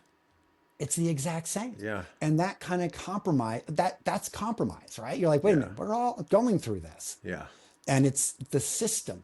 It's breaking us. yeah. And it's yeah, it's trying to convince us that we're different, and we're just not. We're just No, not. We're in it together. all of us. We're in it together. Yeah. Yeah. So Kevin Isley. that's me. Let's go ahead and bring this in for a landing. Give folks your last pitch for now. For this conversation. Give folks your last pitch, and then let them know where they can find you online. Okay. So I'm Kevin Isley. I'm a working class union member at UCSF. I understand what it is to be working class, and I am fighting for my son and his friend's future. And if you want change, if you go to the No Kings March and you want change, you cannot vote the same. You cannot keep voting in the same people. And if you are in this district and your life has gotten worse since 2012, you cannot vote for Jared Huffman anymore. We need a brand new Congress. We need to fire them. And you can find me at kevinisley.com and Kevin for US Congress on Instagram. That's where I'm the most active. Excellent. And Thanks. I'm gonna make sure that all of his links are in the description of this video, so you don't have to try real hard. It's gonna be right here. If you see our face, you're gonna see the links right under there.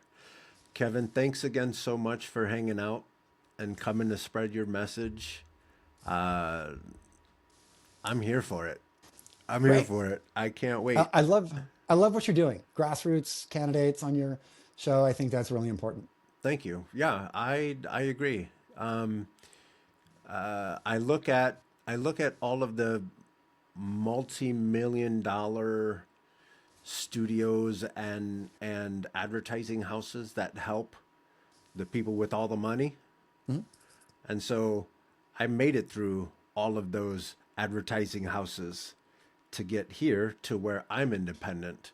And Mhm. so it's just a little give back to folks, grassroots folks that Yeah. are trying to make a change. And we're not gonna make change if we continue to do the same thing over and over and over again. Yeah. And the more people that run, the more working class people that run will make it a better place. I'm not against Ivy League lawyers. We just can't have We can everybody. sprinkle, yeah, we can sprinkle them in there. We need their input too. But the We thing do. is, they need to realize that they need our input. Yeah. We're the normal people. We get it. You went to a cool school. All right, cool, fun, yay. But you still have to. We're still the boss. It's us. Yeah. You, But for that to happen, lobbyists give them millions of reasons to listen to them. We give them nothing to listen to because right, we're divided. right. All right. But we're Have gonna a good fix one, it. though. We're gonna Yes. fix it. Yep. Hopefully. Yeah. And with that, everybody, we're out.